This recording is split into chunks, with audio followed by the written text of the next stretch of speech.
இருதயத்தில் கிருஷ்ண பரமாத்மா காட்சியளிக்கின்றார். சரி, அப்புறமா கேட்குறார், யாரெல்லாம் இந்த பாகவதத்தினால் கரையேறி இருக்கிறார்கள் என்று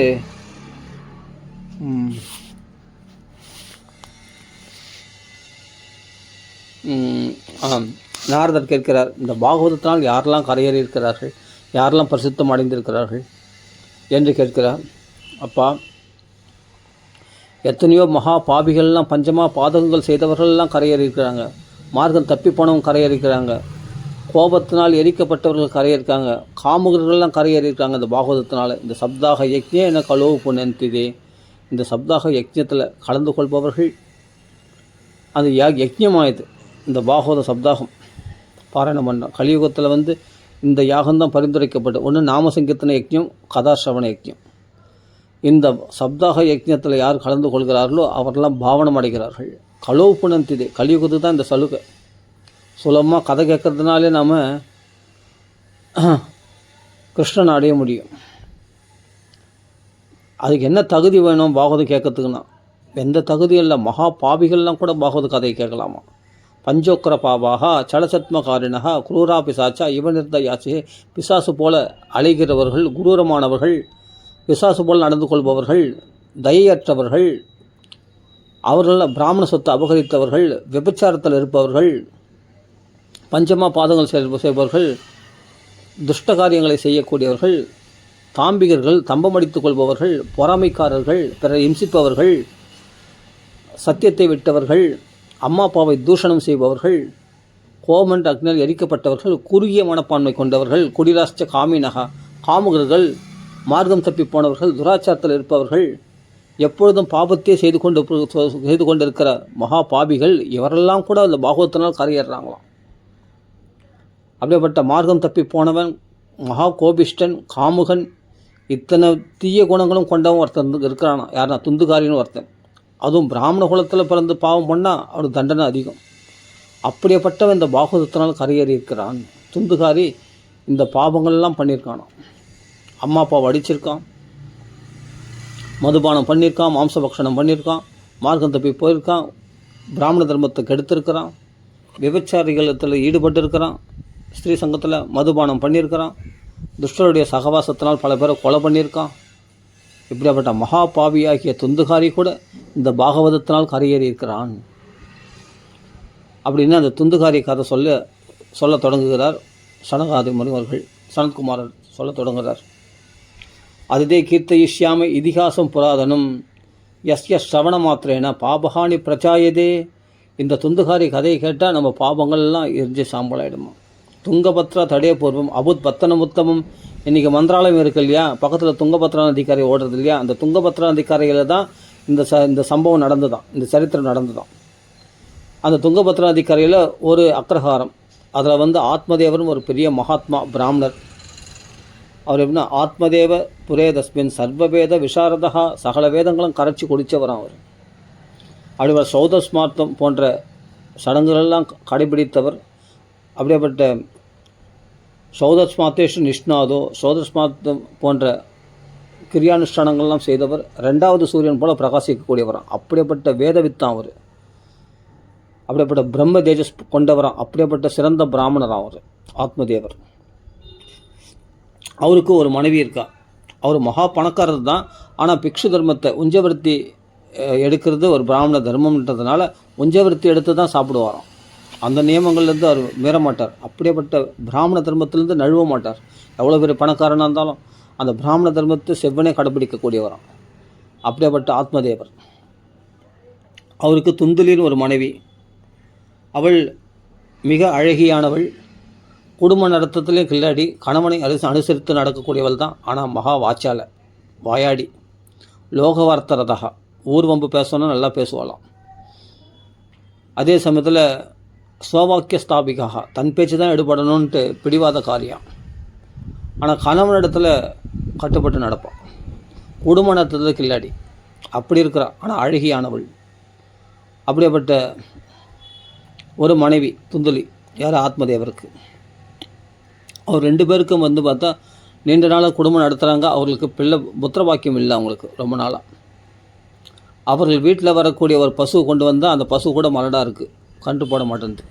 அவர்கள் வீட்டில் வந்து ஒரு மரம் செடி கொடி கூட ஒரு பூக்க மாட்டேது, காய்க்க மாட்டேது, ஒரு பிஞ்சு கூட எடுக்க மாட்டுது. அந்த மரங்கள்லாம் கூட மலடாக இருக்கிறது. அவருடைய துர்பாக்கிய நிலை. இவர் எதனா குத்தா பொருள் பக்கத்து வீட்டில் உள்ள பிராமணர்கள் எதுவும் வாங்கிக்க மாட்டேன்றாங்களாம். புல் இல்லாத வீட்டில் வாங்கிக்க மாட்டோம் அப்படின்றாங்களாம். இவர் ஊரே ஒதுக்கி வச்சிச்சு இவரை. இவர் யாக யஜ்ஞங்கள் அக்னிஹோத்திரம் பண்ணால் இவருடைய ஹவிர்பாகத்தை தேவர்கள் கூட வாங்க மறுக்கிறார்களாம். ஏன்னா புத்திரன் இல்லாத வீடு அப்படின்றதுனால. அவர் எல்லாரும் வெறுத்து அவர் என்ன பண்ணுவார்? மனசு நொடிஞ்சு போய் அவர் என்ன பண்ணுறார்? காட்டுக்கு போயிட்டார் ஒரு நாள். இவ்வளோ சொத்து சுகங்கள் என்ன இப்போ இருந்துன்னா பிரயோஜனம்? இதை ஆடுறதுக்கு ஒரு புள்ள இல்லையே அப்படின்னு வருத்தப்பட்டு அவர் என்ன பண்ணார்? வனவாசத்துக்கு போயிட்டார். அந்த காட்டுக்கு போயிட்டார். காட்டில் போய் ஒரு நீர் தடாகம் இருக்குது, ஜலத்தை பானம் பண்ணிவிட்டு அங்கே தேம்பி அழுதுண்டு உட்காந்துருக்கார். அந்த சமயமாக பார்த்து ஒரு எதி வந்தார், சன்னியாசி. அவர் வந்து ஏன்பா அழற அவர் கேட்டார். விசாரிச்சது தப்பா? உடனே அவரை பிடிச்சிட்டார். ஏன்னா என்னென்னு சொல்லுவேன் சுவாமி, நான் என்னென்னு சொல்லுவேன்? என்னுடைய பித்திருக்கள்லாம் சந்தோஷம் அடைய மாட்டேங்கிறார்கள், என்னுடைய பூஜைகளை என்னுடைய சிராத்தத்தை ஏற்றுக்க மாட்டேன்றாங்க என் பித்திருக்கள்லாம். தேவரெல்லாம் கூட இந்த ஹவிர்பாகத்தை ஏற்றுக்கொள்ள மாட்டேன் என்கிறார்கள் நான் அக்னிஹோத்திரம் பண்ணால். அது மட்டும் இல்லை, எந்த பிராமணர்களும் எங்களை வந்து எந்த விசேஷத்துக்கும் கூப்பிட மாட்டேன்றாங்க, நாங்கள் கொடுத்தா எதுவும் வாங்கிக்க மாட்டேன்றாங்க. எங்கள் வீட்டில் எல்லாமே மலடாக இருக்குது, எனக்கு புத்திர பாக்கியம் இல்லை சுவாமி, இதுதான் வருத்தமா? இது ஒரு பெரிய விஷயமா? விட்டுரு அப்படின்னு சொல்கிறார். அப்போது இவருடைய தலையெழுத்தை வாசித்து பார்த்தார் அந்த எதியானவர். அப்பா, இந்த ஜென்மம் மட்டும் இல்லை, இன்னொரு 7 ஜென்மத்துக்கு உனக்கு புத்திரம் கிடையாது அப்படின்னு சொல்லிட்டு சொல்கிறார் அவர். இந்த ஜென்மம் மட்டும் இல்லை, இன்னும் 7 ஜென்மத்துக்கு உனக்கு புத்திர பாக்கியம் கிடையாதுப்பா அப்படின்னு சொன்னோன்னே பெருசாக அழ ஆரம்பிச்சிட்டாராம் ஆத்மதேவர். இந்த ஒரு ஜென்மத்தில் புத்திர பாக்கியம், இன்னும் 7 ஜென்மத்தை பற்றி இப்போ கவலைப்பட ஆரம்பிச்சிட்டார் ஒரு ஆத்மதேவர். 7 ஜென்மத்துக்கு புத்திர பாக்கியம் இல்லையா? ஆஹாஹா அப்படின்ட்டு தேம்பி அழ ஆரம்பிச்சிட்டார். புத்திரன் இல்லாமல் நான் வாழத்தை நான் விரும்பலை, நான் உயிரை விட்டுட போகிறேன் அப்படின்றார். அப்படிலாம் செய்யக்கூடாது. அப்போது எனக்கு 7 ஜென்மத்துக்கு புத்திர பாக்கியம் இல்லை அப்படின்னு ஞான திருஷ்டியில் பார்த்து சொல்லக்கூடிய சக்தி உங்களுக்கு உண்டு என்றால், நீங்கள் புத்திரனை வரமாக தந்துள்ளக்கூடிய சக்தி உங்களுக்கு இருக்குமே. அதனால் எனக்கு புத்திர பாக்கியத்தை நீங்கள் தான் அருள வேண்டும் என்று கேட்டுக்கொள்கிறார். அப்பா, புத்திரனால் சௌக்கியம்னு யார் சொன்னது? எப்பவுமே மகான்கள் இளமறைவாக காரியமறைவாக தான் சொல்லுவாங்க.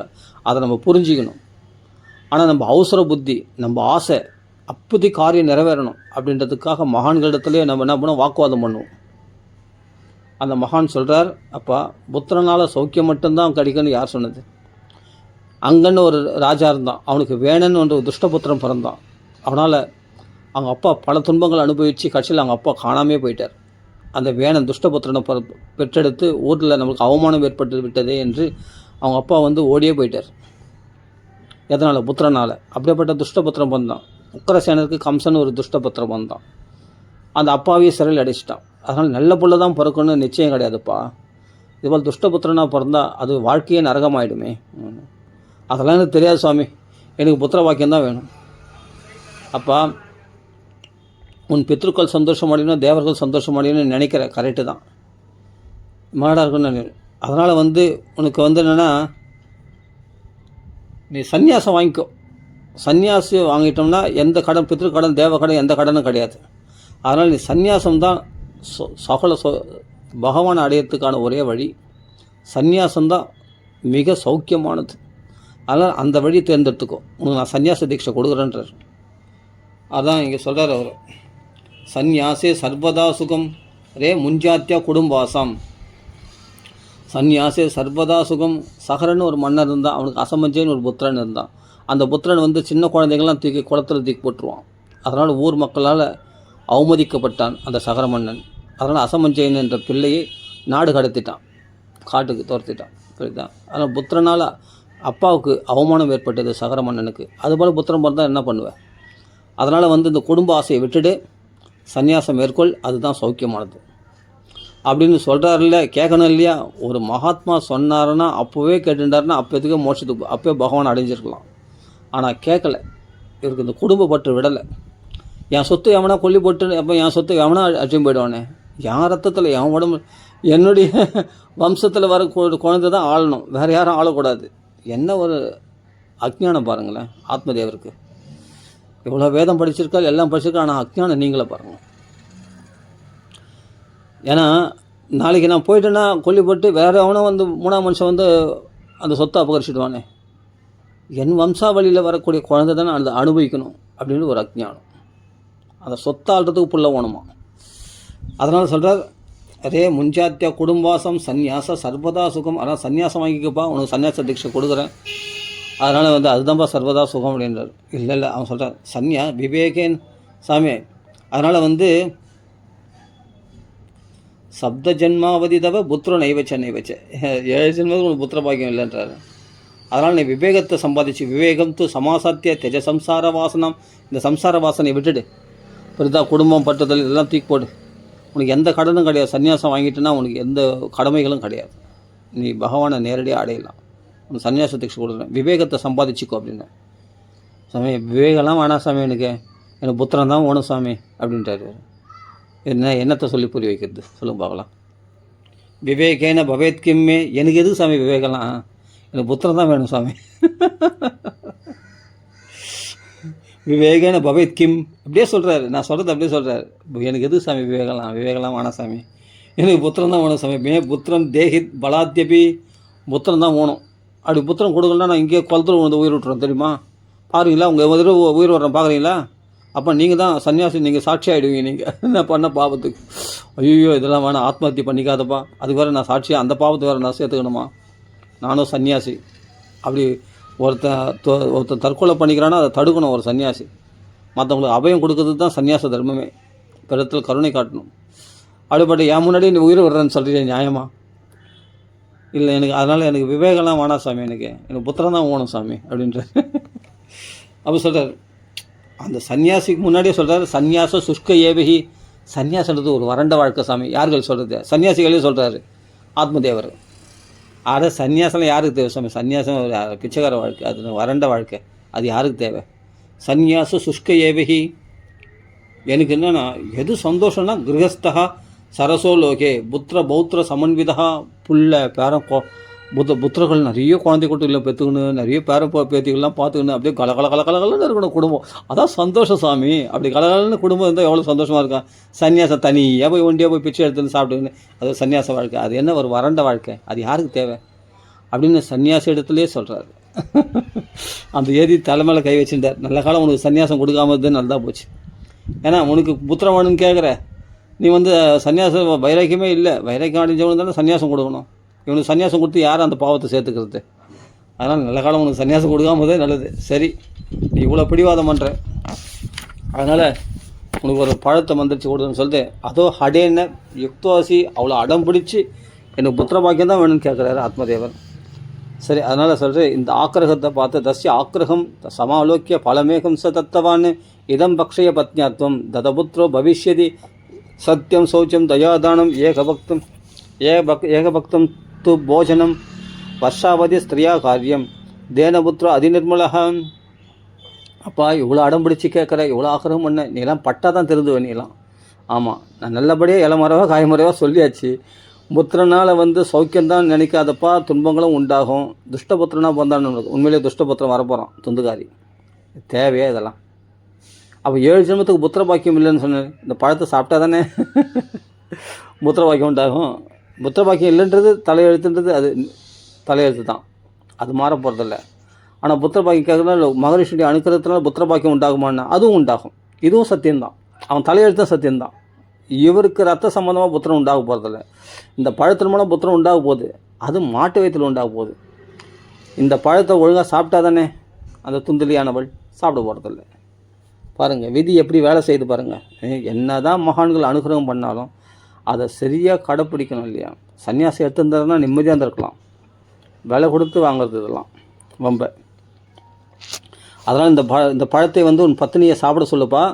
அது மட்டும் இல்லை, உன் பத்தினியானவள் சத்தியத்தை கடைப்பிடிக்கணும், அதே சுத்தபத்தமாக இருக்கணும், தயவுடையவளாக இருக்கணும். அவ்வளோ வாயாடி மகா குரூரமானவள் சுத்தபத்தமான இருக்க மாட்டா. சோவாக்கிய ஸ்தாபிகா, அதுவும் நல்லா ஒரு வேளைக்கு 5 வேளையாக சாப்பிடக்கூடியவள், ஃபுல் கட்டு.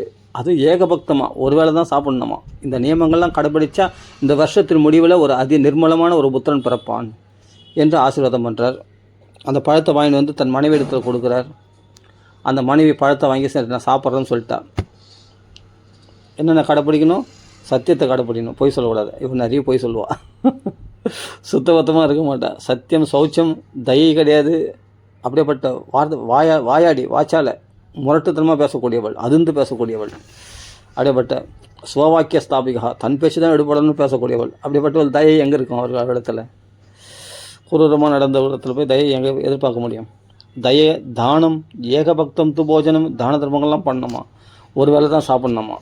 இதெல்லாம் நியமங்களை கடைப்பிடிச்சா நிர்மலமான புத்திரம் பிறப்பான் அப்படின்ட்டு அந்த பழத்தை கொடுத்தார். அந்த பழத்தை வாங்கி வச்சுட்டா, நான் சாப்பிட்றேன்னு சொல்லிட்டான். அந்த பழத்தை வச்சுன்னு எதிர் வீட்டுக்காரி கூப்பிட்டு வந்து உட்கார வச்சுன்னு புலம்புறா. இந்த கிழமை போச்சு, எதுக்கு இந்த பழம், யார் புள்ள ஓணுன்னு கேட்டது.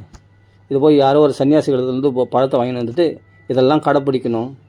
என்னால் இதெல்லாம் கடைப்பிடிக்க முடியுமா? பொய் சொல்லாமல் என்னால் இருக்க முடியுமா? ஒரு வேளை சாப்பாடு மட்டும் சாப்பிட்டேன்னா உயிரோடு இருக்க முடியுமா? நல்லா 3 வேளை நல்லா எல்லாத்தையும் சாப்பிட்டா தானே நான் தெம்பாக உழைக்க முடியும். வீட்டு வேலைலாம் இவர் செய்வாரா? நான் தானே செய்யணும் அப்படின்னு வந்து புலம்புறாலாம். அது மட்டும் இல்லை, இந்த பழத்தை சாப்பிட்டா வயிறு பெருத்துடும். ஆமாம், பழத்தை சாப்பிட்டா வயிறு பெருத்துடும். ஒரு குழந்தை பெற்றுக்காமல் இருக்கிறதுக்கு என்னென்ன காரணம் வேணுமோ அதெல்லாம் இவன் சொல்கிறாங்க. உதரவிருத்தி தான் சியாத் கர்ப்பேன, உதரவிருத்தி தான் பலபக்ஷேன கர்ப்பா சியாத் ஸ்வல்பபக்ஷம் ததோ ஆசக்தி கிரகாரியம் கதம் பவேத்து. அம்மா மசக்க உண்டாயிடும், அதிகமாக சாப்பிட முடியாது, வீட்டு வேலையெல்லாம் துடிச்சு பறிச்சு செய்ய முடியாது.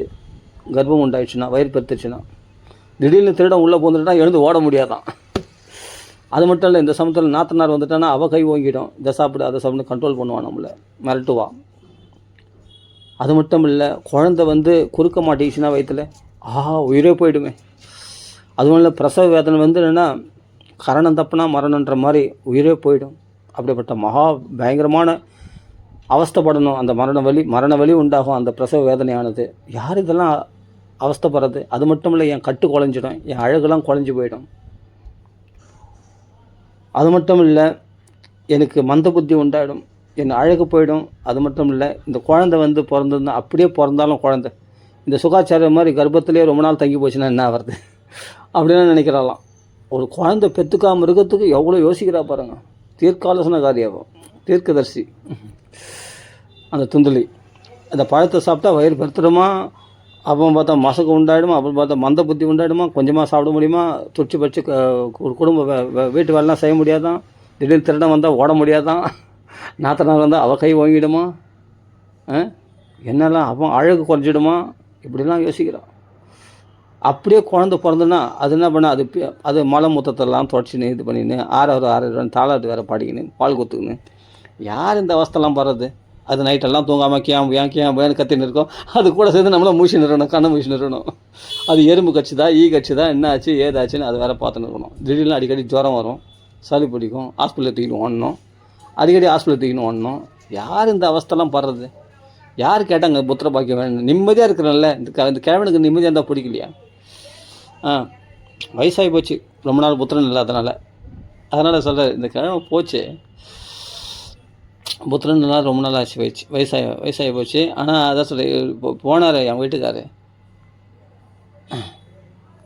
இந்த பழத்தெல்லாம் யார் வாங்கினார் சொன்னது? இப்போ இந்த பழத்தை சாப்பிட்டா நான் இவ்வளோ அவஸ்தைகள் படணும் அப்படின்னு சொல்லி இந்த பழத்தை சாப்பிட மாட்டேன்ட்டான். உடனே அவருடைய தங்கைக்காரி உடனே வந்துட்டாங்க இடத்துல. அவள் வந்து சொல்கிறா, என்னக்கா இது அப்படின்னு. இது போல் பழம் வாங்கி வந்தார், இதை சாப்பிட்டா எனக்கு சாப்பிட விருப்பம் இல்லை, கர்ப்பிணி ஆனால் இவ்வளோ தொல்லைகள் இருக்குது அப்படின்னு சொல்கிற. பிரசவ வேதனை ரொம்ப வேதனை, அதெல்லாம் நான் தாங்கிக்க முடியாது.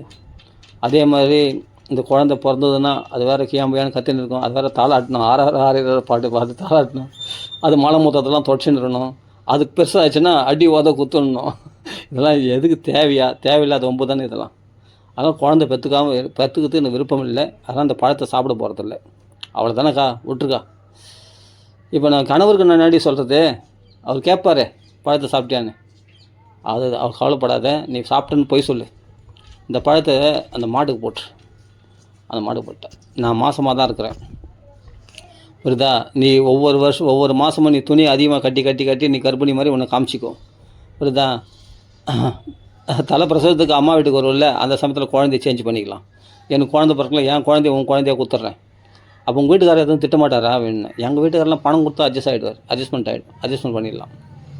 ஆமாம், அவருக்கு பணப்பிரியர், நீ தான் சொத்துக்காரியாச்சே, பணக்காரியாச்சே, நீ கொஞ்சம் பணம் கொடுத்தா எங்கள் வீட்டுக்காரரை கரெக்ட் பண்ணிடலாம், புரியுதா? என் குழந்தைய உன் குழந்தை சொல்லி நீ வளர்த்துக்கும், கலியுகம் ஆரம்பம். இதுதான் கலிதோஷம். கலியுகம் ஆரம்பத்தில் இப்படிப்பட்ட பிளானிங் பண்ணுறாங்க பாருங்கள். அக்கா தங்கச்சி சேர்ந்து சரி தங்கக்காரி குழந்தை கொடுக்குறேன்னு சொன்னோடனே சந்தோஷம் அடைஞ்சிட்டா. உடனே அந்த பழத்துக்கு மாடுக்கு போட்டால் அந்த பழம் மாடு சாப்பிட்டது. அந்த பழம் இந்த நியமங்கள்லாம் கடைப்பிடிச்சது. சத்தியத்தை அது போய் அது மௌனமாக இருக்க போகுது. அது எங்கே போய் சொல்ல போகிறது? சத்தியத்தை கடைப்பிடிக்கிறது, சுத்தமாக இருக்குது. அது எல்லா நியமங்களையும் கடைப்பிடிக்கிறது. நிர்மலமான புத்திரன் அது பெற்றெடுக்க போகுது. யார்? அந்த பசுவானது. அப்போ இவன் என்ன பண்ணால் வருஷம் முடிவில் அந்த தங்கக்காரி, துந்துலினுடைய தங்கைக்காரி குழந்தை பெற்றெடுத்தால் தன் குழந்தையாக எடுத்து வந்து தன் கணவனிடத்தில் காண்பிக்கிறான். தன் குழந்தை பிறந்ததுன்னு சொல்லிட்டு அந்த குழந்தை பிறந்ததுக்கு சந்தோஷமாக நிறைய தான தர்மங்கள்லாம் பண்ணுறார். எல்லா பிராமணர்களும் இப்போ ஏற்றுக்கிறாங்க. ஆஹா, புத்திரபாக்கியம் உண்டாயிடுச்சு, நல்ல மகா பாக்கியசாலி இந்த ஆத்மதேவர் அப்படின்னு எல்லாருமே கொண்டாடுறாங்க. இப்போ மற்ற பிராமணர்கள்லாம் அவர் நல்ல பசுக்கள்லாம் தானம் பண்ணார். நல்லா பணக்காரனால் தான தர்மங்கள்லாம் பண்ணார். அது ஜாதகர்மாலாம் தீர்மானித்தார். ஆனால் இவ்வளோ பேர் வச்சுட்டாலாம் துந்துகாரின்னு. துந்துலின்னு இவ பேர் இருக்கு இல்லையா, அந்த தூன்னு வர்றதுனால துந்துகாரின்னு பேர் வச்சுட்டா. துந்துலியானவள் தன் தங்க குழந்தைக்கு ஜாதகர்மா இவர் பண்ணுறாரு. யார்? ஆத்மதேவர். ஆனால் தன் குழந்தைய நினச்சின்னு இருக்கார். அப்படி தானே போய் சொல்லி நம்ப வச்சுருக்கா துந்துலியானவள். அதே சமயத்தில் ஒரு 6 மாதம் பொறுத்து அந்த பசுவானது ஒரு நிர்மலமான புத்திரனை ஈன்றெடுத்துதான். அது ஒரு மனுஷ குழந்தை ஈன்றெடுத்தது. ஆனால் காது மட்டும் பசுனுடைய காதுவாக இருந்தது. பசுனுடைய வயிற்றில் பிறந்ததுக்கு அடையாளமாக பசுனுடைய காதாக இருந்தது. அதற்கும் இவர் தான் புண்ணியாக வாசனம் செய்து எல்லாம் பண்ணி உபநயன சம்ஸ்காரம் அதை ஜாதகர்மாலாம் தீர்மானித்து அதுக்கு எல்லாமே இந்த சம்ஸ்காரம்லாம் பண்ணுவாங்க இல்லையா, அதெல்லாம் சம்பிரதாய சடங்குகள்லாம் அந்த குழந்தை பிறந்ததுக்கான சடங்குகள்லாம் பண்ணோம் இல்லையா, அதெல்லாம் பண்ணுறாரு. யார்? அந்த கோகர்ணனுக்கு.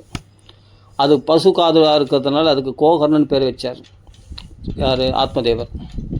இப்போ ஒரு குழந்தைக்கு பாரு என்ன பாக்கியம் பாரு, ஒரு குழந்தைக்கு 2 குழந்தையா பகவான் கொடுத்துருக்கான் பற்றியா அப்படின்னு இப்போ எல்லாம் பக்கத்தில் இருக்கிற எல்லா பிராமணர்களும் புகழ்கிறாரலாம். அது பிறகு அந்த குழந்தைக்கு தான தர்மங்கள்லாம் பண்ணி அதை தன் குழந்தையாக வளர்க்கிறார். அதுக்கு வேதத்தியெல்லாம் பண்ணி வைக்கிறார். எல்லாம் பண்ணுறார். குருகுல வாசம் எல்லாமே உபநயன சம்ஸ்காரங்கள்லாம் பண்ணுறார். 2 குழந்தைங்களும் சம்மா தான் வளர்க்குறார். இவன் 6 மாதம் பெரியவன் துந்துகாரி, 6 மாதம் சின்னவர் கோகர்ணன். அப்படி தன் குழந்தைகளாக 2 பேரையும் வளர்க்குறார். ஆனால் துந்துகாரி வளரும் போதே மகா துஷ்டனாக வளர்கிறான். ஆமாம், அவனுக்கு சரியாக படிப்பு ஏறல, மகா மூர்க்கனாக இருக்கிறான். இவர் பார்த்தா கோகர்ணன் மகா பண்டிதனாக வளர்கிறாராம். இவனுக்கு என்னன்னா சரியாக படிப்பு வராமல் துஷ்ட சங்கங்களோட பழக ஆரம்பிச்சிட்டான். சண்டாளர்களோட தான் நாய் பிடிச்சின்னு திரிக்கிற சண்டாளர்களோட பழக ஆரம்பிச்சிட்டானான். பிணத்து மேலே போட்ட அரிசியை கூட எடுத்து வாயில் போட்டு போனான். கண்டதை சாப்பிடுவானான் அவன். அதான் சொல்ல சவஹஸ்தேன போஜனம் அப்படின்னு பதம் இருக்குது. பிணத்து மேலே போட்ட வாக்கரிசி கூட எடுத்து வாயில் போட்டு போனான். மகா துஷ்டனுமே. அந்த துஷ்ட சங்கத்தினால் என்ன பண்ண, அந்த சண்டாளர்களோடு போய் சேர்ந்து பழகின்னு அவர்களுக்கு மாம்சம் கொடுத்து அந்த மாம்சம்லாம் சாப்பிட்றது. ஒரு பிராமண குலத்தில் இருந்து கொண்டு இப்படிப்பட்ட துஷ்ட புத்திலாம் வருது. ஏன்னா அப்பா அம்மா மாதிரி தானே தாயை போல பிள்ளை நூலை போல சேலைன்னு சொல்லுவாங்க இல்லையா. அந்த அப்பா அம்மா மாதிரியே இவனும் துஷ்டனாக இருக்கிறான். ஏன்னா ஆத்மதேவருடைய பிள்ளை இல்லை, ஆத்மதேவருடைய மச்சினிச்சி பிள்ளை தானே அவன். அது மகா துஷ்டனாக இருக்கிறான். மகரிஷியுடைய வரத்தினால் மகரிஷியுடைய வரத்தினால் கிடைச்ச பிள்ளையாக கௌகரன் மகா புத்திசாலியாக, சிறந்த சாஸ்திர பண்டிதனாக, மகா பாகவதனாக திகழ்கின்றான். சிறந்த பிராமணனாக திகழ்கின்றான். மகா விவேகியாக இருக்கின்றார். இவனும் மகா மூர்க்கனாக இருக்கின்றான் இந்த துந்துகாரியானவன். அப்படி இருக்கும்போது இந்த துஷ்ட சங்கமானது பிராப்தமாகி கொஞ்சம் கொஞ்சமாக என்ன வேசிய சங்கத்தில் கொண்டு போய் விட்டுச்சு. இந்த வேசிகளோடு போய் கும்மாளம் அடிக்கிறான் இந்த துந்துகாரி. வயசாக கெட்டு போயிட்டான் அவன் வேசிகளோடு சேர்ந்து. அப்பானுடைய சொத்தை மொத்தம் கொண்டு போய் அந்த வேசியிடத்தில் கொடுத்து அழிச்சிட்டான் மொத்த பணத்தையும். ஒரு நாள் அப்பாவை அடிக்கிறான். வீடு தொடச்செடுத்த மாதிரி ஆயிடுச்சு வீடு. எல்லா பாத்திரம் பண்ணி எல்லாத்தையும் போய் வச்சிட்டான். வீட்டில் சொத்துக்கத்தை மொத்தத்தையும் அழிச்சிட்டான். அதுக்கு தான் புள்ள ஒன்றுன்னு கேட்டார் அவர். அப்போது ஒரு நாள் அப்பாவை அடிக்கிறான். இன்னும் பணம் எங்கே வச்சுருக்க, இன்னும் எங்கே பண்ணி எல்லா பணத்தை தான் எடுத்து போயிட்டியாடா, எல்லாத்தையும் செலவு பண்ணிட்டியாடா, ஏதோ வேசிய சங்கத்தில் வேசிகளை கொண்டு போய் கொட்டிட்டியாடா, இன்னும் எங்கடா பணம் எங்களை இருக்கும், உனக்கு இல்லாமல் நான் யாருடா வச்சுருக்க போகிறேன். இதுக்கு தான் சொத்து சேர்த்து வச்சுது. புள்ள மொத்த சொத்தையும் அழிச்சிட்டான். தேன வேஷ்யாகு சங்கேன பித்ரியம் வித்தம் து நாசிதம். அப்பாவுடைய சொத்தை மொத்தத்தையும் அழிச்சிட்டானா வேசியனுடைய சங்கத்தினால. ஏகதா பித்ரோதாட்சிய பாத்திராணி ஸ்வயமாஹரத் தத் பிதா கிருபணா புரோச்சே தனஹீனோ ருரோதா. ஓன்னு கத்தி அழறாராம், டே என்னை அடிக்காதரா அடிக்காதரா அடிக்காதரா, டே என்னை ஏன்டா அடிக்கிற, நீ எங்கே சொத்து வச்சுருக்க, எங்கே பணம் மறைச்சி வச்சுருக்க, எனக்கு மறைச்சி எங்கே வச்சுருப்ப, முதல்ல எடு, பணத்தை எடு வேணும், நான் வெளியே போயிட்டு வரேன், வெளியே போயிட்டு வரதுல பணத்தை எடுத்து வைக்கல, அவ்வளோதான் உன்னை சொல்லி வைக்கிறேன் அப்படின்னு சொல்லிட்டு சரியான அடி அடிச்சுட்டு அப்பா அடிச்சு வெளியே அப்படியே தெருவில் தள்ளிட்டான். அப்பா அடித்து வெளியே வாசலில் தள்ளிட்டான். வாசலில் பார்த்தா இவர் பாகவதம் அப்படி கிரந்தங்களை படிச்சுன்னு உட்காந்துருக்கார் கோகர்ணன். இவனையும் பார்க்குறாரு, அவனையும் பார்க்குறாரு, இவரையும் பார்க்குறாரு, ஆத்மதேவரையும் பார்க்குறாரு. அவன் அப்பான்னு நினச்சா அடிப்பானா? ஆனால் இவருக்கு மட்டும் இவ்வளோ அடிக்கிறான்னு அப்போ கூட புத்திரவாசம் வருத போல என் புள்ள அடிக்கிறான்ன்றார் ஆத்மதேவர். அப்பா யாருப்பா புள்ள, யாருக்கு யார் அப்பா?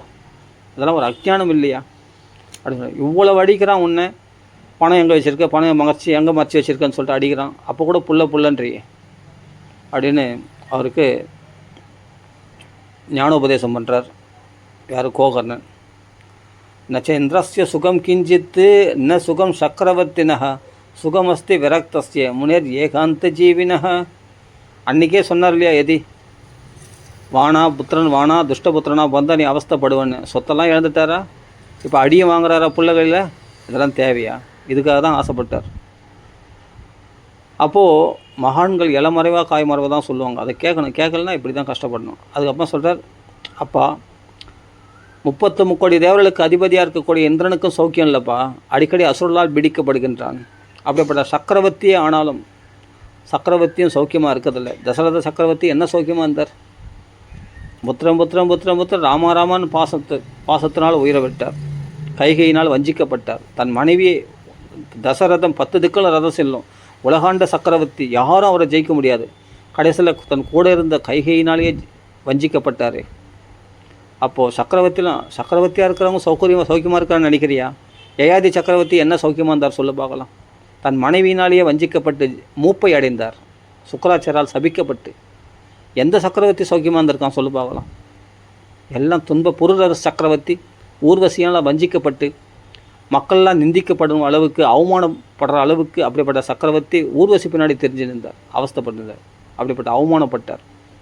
அதனால் சக்கரவர்த்தியாக இருக்கிறவனால் மட்டும் சௌக்கியம் கிடைச்சிடாதுப்பா. 33 தேவர்களுக்கு அதிபதியாக இருக்கக்கூடிய இந்திரனாக இருந்தால் கூட அவனுக்கு சௌக்கியம் கிடைச்சிடாது. தேவனாக இருக்கிறதா மட்டும் சௌக்கியம் கிடைச்சிடுமா, இல்லாட்டி சக்கரவர்த்தி ஆனால் மட்டும் சௌக்கியம், இல்லை பணம் இருக்கிறதா மட்டும் சௌக்கியம் கிடைச்சிடுமா? கிடைக்காது. யாருன்னா ஆசையை விட்டவனுக்கு தான் சௌக்கியம் கிடைக்கும். சுகமஸ்தி விரக்தஸ்ய முனேர் ஏகாந்த ஜீவினகா. எல்லா சங்கத்தையும் தூக்கி எறிஞ்சிட்டு ஏகாந்தமாக பாகவத பாராயணம் பண்ணிட்டு எல்லா ஆசைகளும் விட்டவனுக்கு தான்ப்பா சௌக்கியம் கிடைக்கும். சுகமஸ்தி அவனுக்கு தான், வேறு மற்றவங்களுக்கெல்லாம் சௌக்கியம். நிறைய ஆசைகள் கொண்டவர்கள், பணம் பதவி கொண்டவர்களுக்கு சௌக்கியம் கிடையாதுப்பா. அப்படிப்பட்ட தேவலோக பதவியே இருந்தாலும் இந்திரனுக்கு சௌக்கியம் கிடையாது. நச்ச இந்திரஸ்ய சுகம் கிஞ்சித்து என்ன சுகம் சக்கரவர்த்தினக. அதனால் பற்றுதலை விடு. மமதாம் விமுஞ்ச, இந்த புத்திரன் சொல்லின்னு இருக்கே அதை முதல் விடு. இந்த குடும்ப ஆசையை விடு, அப்போ தான் சௌக்கியத்தை அனுபவிக்க முடியும். சரிப்பா, இந்த ஆசையை விட்டு நான் என்ன பண்ணுறது? நீ ஒன்றும் பண்ண வேணாம். புத்திரன் பாசமும் காட்டு, புள்ளன்னு தலைமையில் தூக்கி வச்சு கொண்டாடவும் வேணாம். அதே சமயத்தில் அவனை தோஷமும் கூற வேணாம். அந்நிய தோஷ குணச்சிந்தனம் ஆசுஹித்வா சேவா கதாரசம் அஹோ பிபதாதரேன. இந்த பாகவத்தை வச்சுக்கோ. இந்த பாகவத்தில் ஒரு குழந்தை இருக்கான் பார், கிருஷ்ணன். இவன் தான் உனக்கு உண்மையான புள்ள. இவன் உன்னை கைவிடவே மாட்டான். இந்த புள்ள அடிக்கிறான்ல துந்துகாரி, இவன் உன்னை துரத்தவே மாட்டான். உன்னை சேமாக வாழ வைக்கக்கூடியவன். இந்த புள்ள பாருப்பா, இந்த புள்ளை வச்சுக்குப்பா அப்படின்னு சொன்னோன்னே அந்த பாகவதம் 10ஆம் ஸ்கந்தம் படித்து கண்களில் கண்ணீர் மல்க அப்படி கண்ணீர் வடித்தாராம். இந்த கிருஷ்ண சௌக்கியத்தை அனுபவிச்சாராம். ஆஹா, இதுவல்லவா சந்தோஷத்தை கொடுக்கக்கூடிய புத்திரன். அது ஒவ்வொரு நாளும் நரக வேதனையை கொடுக்கக்கூடிய புத்திரன் துந்துகாரி. இது ஒவ்வொரு நாளும் சந்தோஷத்தை கொடுக்கக்கூடிய புத்திரன் இந்த கிருஷ்ணன், இந்த பாகவதம். அதனால் இதை படித்தார், கண்களில் கண்ணீர் மல்கினார். அதுதான் உடனே எங்கேயோ வனப்பிரதேசத்துக்கு போனார். 60 வயசு. அவர் வீட்டை விட்டு வெளியே கிளம்பும்போது வயசு 60 வயசு. அந்த 60 வயசில் பாகவதம் 10ஆம் ஸ்கந்தம் மட்டுமே படித்து கிருஷ்ண சரணத்தை அடைந்தார் ஆத்மதேவர். அப்போ ஆத்மதேவர் போயிட்டார், துரத்தி விட்டான் யாரை? துந்துகாரி. இவனுடைய கொடுமை தாங்க முடியாமல் அந்த பாகவதத்தை எடுத்துட்டு சன்னியாசம் மேற்கொண்டார். இது அன்றைக்கே வாங்கியிருக்கலாம் அந்த சன்னியாசி சொல்லும் போதே. அந்த சன்னியாசிகளே சொல்கிறாரு சன்னியாசம் ஒரு வறண்ட வாழ்க்கை அப்படின்னு. எப்படி இருக்குது பாரு. இப்போ கடைசியில் சன்னியாசம் வாங்கிட்டார்.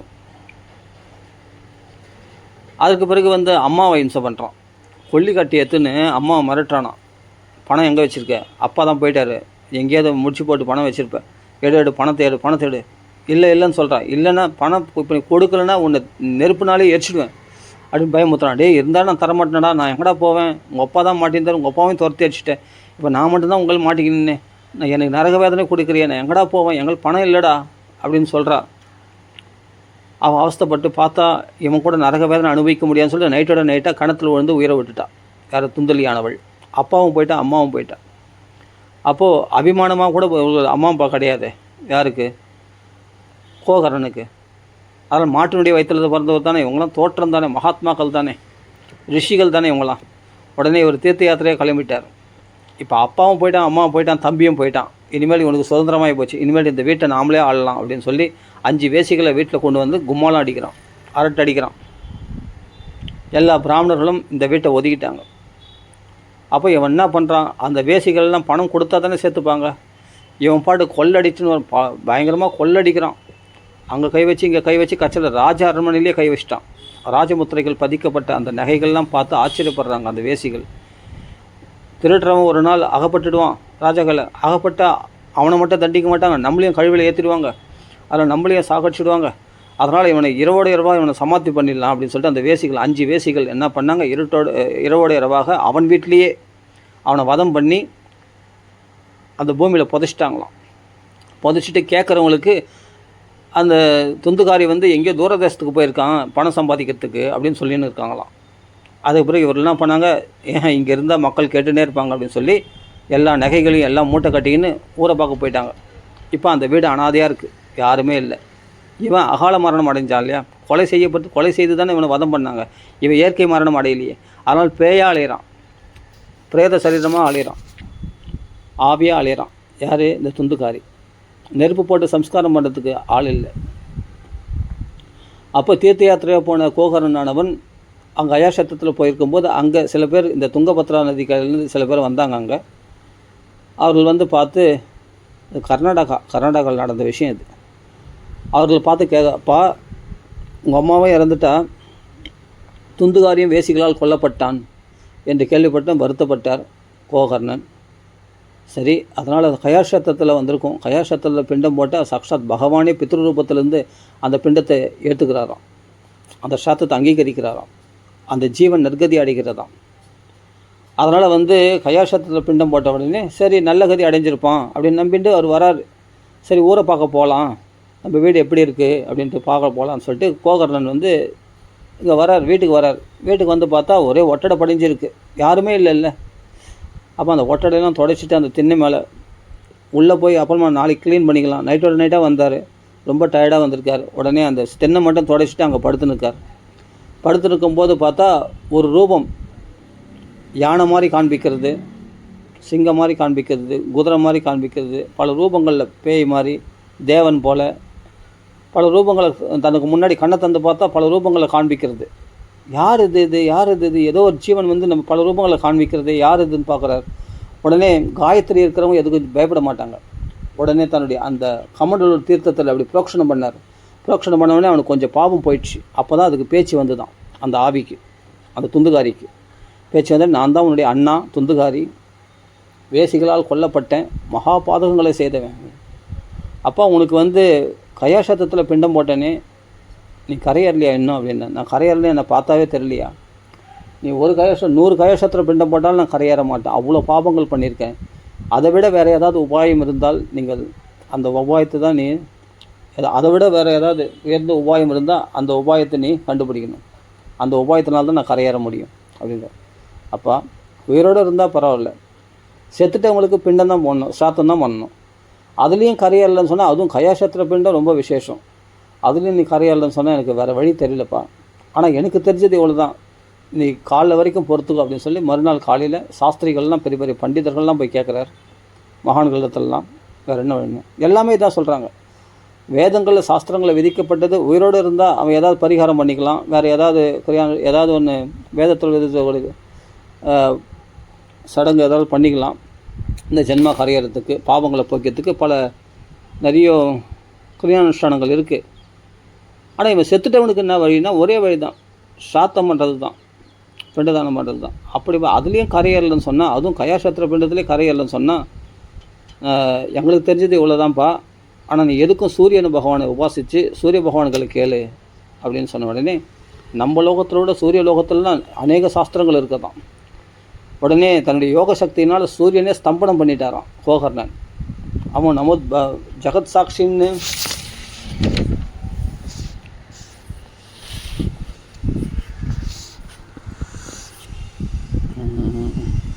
துப்பியம் நமோ ஜகத் சாட்சின்னு ப்ரூஹிமே முக்திஹேதுகம் தற்சுத்வா தூரத சூர்யா ஸ்புடம் இத்தியப்பியபாஷத. அப்போ சூரிய பகவான் வந்து என்னென்னா 7 குதிரைகளை கலப்புறார்.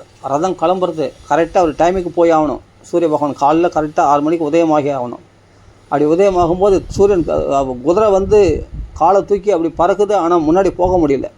யாரோ தன்னை தடுத்து நிறுத்துகிற மாதிரி அந்த குதிரை அருண பகவானை பார்த்து சொல்கிறார் சூரிய பகவான், அருணா கலப்பு ரதத்தை. அந்த அருணன் வந்து தேரோட்டி, சூரியனுடைய தேரோட்டி கலப்புறார்.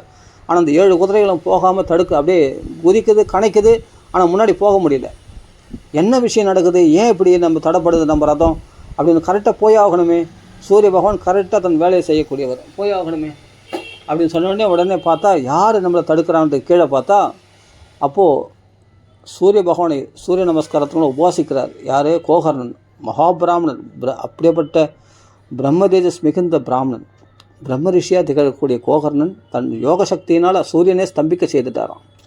அப்போ சூரிய பகவான் பார்த்து சொல்கிறார், ஏ கோகர்ணா, உனக்கு என்ன ஆக வேண்டியது இருக்குது, ஏன் இந்த ரதத்தை தடுக்கிறாய் அப்படின்னு கேட்டோடனே, சுவாமி, ஒரு ஜீவன் உத்தாரணத்துக்காக இயங்குகிறது, அந்த துந்துகாரி கரையறதுக்கு என்ன வழி சுவாமி அப்படின்னே. இவர் தான் எல்லாத்துக்கும் ஜகத்துக்கே சாட்சியாச்சு சூரிய பகவான். அவனுடைய கர்ம வினைகள் என்னென்னு தெரியும் இல்லையா, அதனால் பார்த்து சொல்கிறார், அப்பா அந்த துந்துகாரி கரையறதுக்கு ஒரே ஒரு வழி தான் இருக்குது. என்னென்னா, ஸ்ரீமத் பாகவதான் முக்தி சப்தாகம் வாச்சனம் குரு இது சூரியவச்சா சர்வே தர்மரூபம் து விஸ்ருதம். தர்மஸ்வரூபியாக சூரிய பகவான் அப்படி சொல்லிவிட்டு உடனே கிளம்பிட்டார். சூரிய பகவானை விட்டுட்டார் கோகர்ணன். உடனே தடை நீங்கி அவர் பாட்டு கிளம்பிட்டார் சூரிய பகவான். ஆஹா, ஒரு உபாயம் கட்சிது. இவர் நித்தியமாக பாகவதம் படிக்கிறது தான் இவருடைய வேலையே. ஆனால் ஒரு மகாத்மாக்கள் வாக்கில் கேட்கணும் இல்லையா, சூரிய பகவானே சொல்லியிருக்கார் இல்லையா, அந்த உபாயம் ஸ்ரீமத் பாகவதத்தினால தான் அவனுக்கு முக்தி அடைய முடியும் துந்துகாரி அப்படின்னு உபாயம் கட்சிதேன்னு சந்தோஷம் அடைந்திருக்கார். அப்போது நிறைய விஷயம், அதாவது தலையிலே சீப்பு வச்சுருப்பாங்க, எங்கேயோ தேடி நிற்பாங்க. தலையில் சீப்பு இருக்குது யாருன்னா ஒருத்தர் சொன்னாங்கன்னா, தலையிலே சீப்பு இருக்குது மறந்துட்டேனே. தினமும் பாகவத பாராயணம் பண்ணுறவர் தான் யார்? கோகர்ணன். ஆனால் அவருக்கே ஞாபகம் வரல, வேறு ஏதாவது உபாயம் கிடைக்குமா, வேறு ஏதாவது உபாயம் கிடைக்குமான்னு யோசிக்கிறார். இவர் நித்தியமாக பாராயணம் பண்ணுறது தான் அந்த பாகவதம், பரம பாகவதர் இருந்த கோகர்ணன். ஆனால் சூரிய பகவான் சொன்னவொடனே தான் அவர் கிளிக் ஆயிடுச்சு. எதுக்கும் ஒரு குரு வேணும், குரு வந்து சொன்னால் தான் நம்மளுக்கு கிளிக் ஆகும். ஆஹா, நம்ம பக்கத்துலேயே வெண்ணெய் வச்சுன்னு நெய் காலிஞ்சோமே நாம், இந்த முக்தி இவனை உத்தாரணம் பண்ணுறதுக்கு துந்துகாரியை நம்ம அலைஞ்சோமே அப்படின்னு தர்மசாஸ்திரங்கள்லாம் நம்ம போய் தேடினோமே, ஏதாவது வழி கிடைக்குமா இவங்க உத்தாரணம் பண்ணுறதுக்குன்னு. கடைசியில் பார்த்தா பாகவதத்தில் தான் எல்லா பாபங்களும் போய் அவன் முக்தி அடையத்துக்கான ஒரே வழின்னு தெரிஞ்ச உடனே பாகவத ஏற்பாடு பண்ணுறார். அவன் வந்து ஒரு 7 கணுக்கள் உள்ள ஒரு மூங்கிலில் வந்து துந்துகாரி அமர்ந்து கொண்டார். அதுக்கு பிறகு கண்ணு தெரியாதவங்க, காது கேட்காதவங்க, முடமாக இருக்கிறவங்க, ஏதோ ஒரு பாபத்தினால் தானே குஷ்டரோகி நோய்களால் அவஸ்தப்படுகிறவர்கள், முத்திரபாக்கியம் இல்லாதவர்கள், இவரெல்லாம் ஏதோ ஒரு பாபத்தினால் தானே இந்த துர்பாக்கிய நிலை அடைந்திருக்கிறார்கள். அவர்களையெல்லாம் வரவழைச்சாராம். அவர்களையெல்லாம் வரவழைச்சு அவரெல்லாம் கூட்டமாக சேர்த்து எல்லாருக்கும் பாகவதம் சொல்கிறார். சப்தாக முறையில் பாகவதம். கோகர்ணன் அப்படி பாகவதம் சொல்லும் பொழுது அங்கே கேட்டுக்கொண்டிருந்த அத்தனை பேரும் பாகவதம் கேட்கிறார்கள். முதல் நாள் கதை முடியும் போது அந்த துந்துகாரி அமர்ந்திருக்கிற அந்த 7 கணுக்கள் உள்ள மூங்கிலில் முதல் நாளில் வந்து முதல் கணு வெடிக்குது. அந்த வெடிக்கிற சத்தம் எல்லார் காதலையும் விழுந்துதான் அங்கே இருக்கிறவங்க.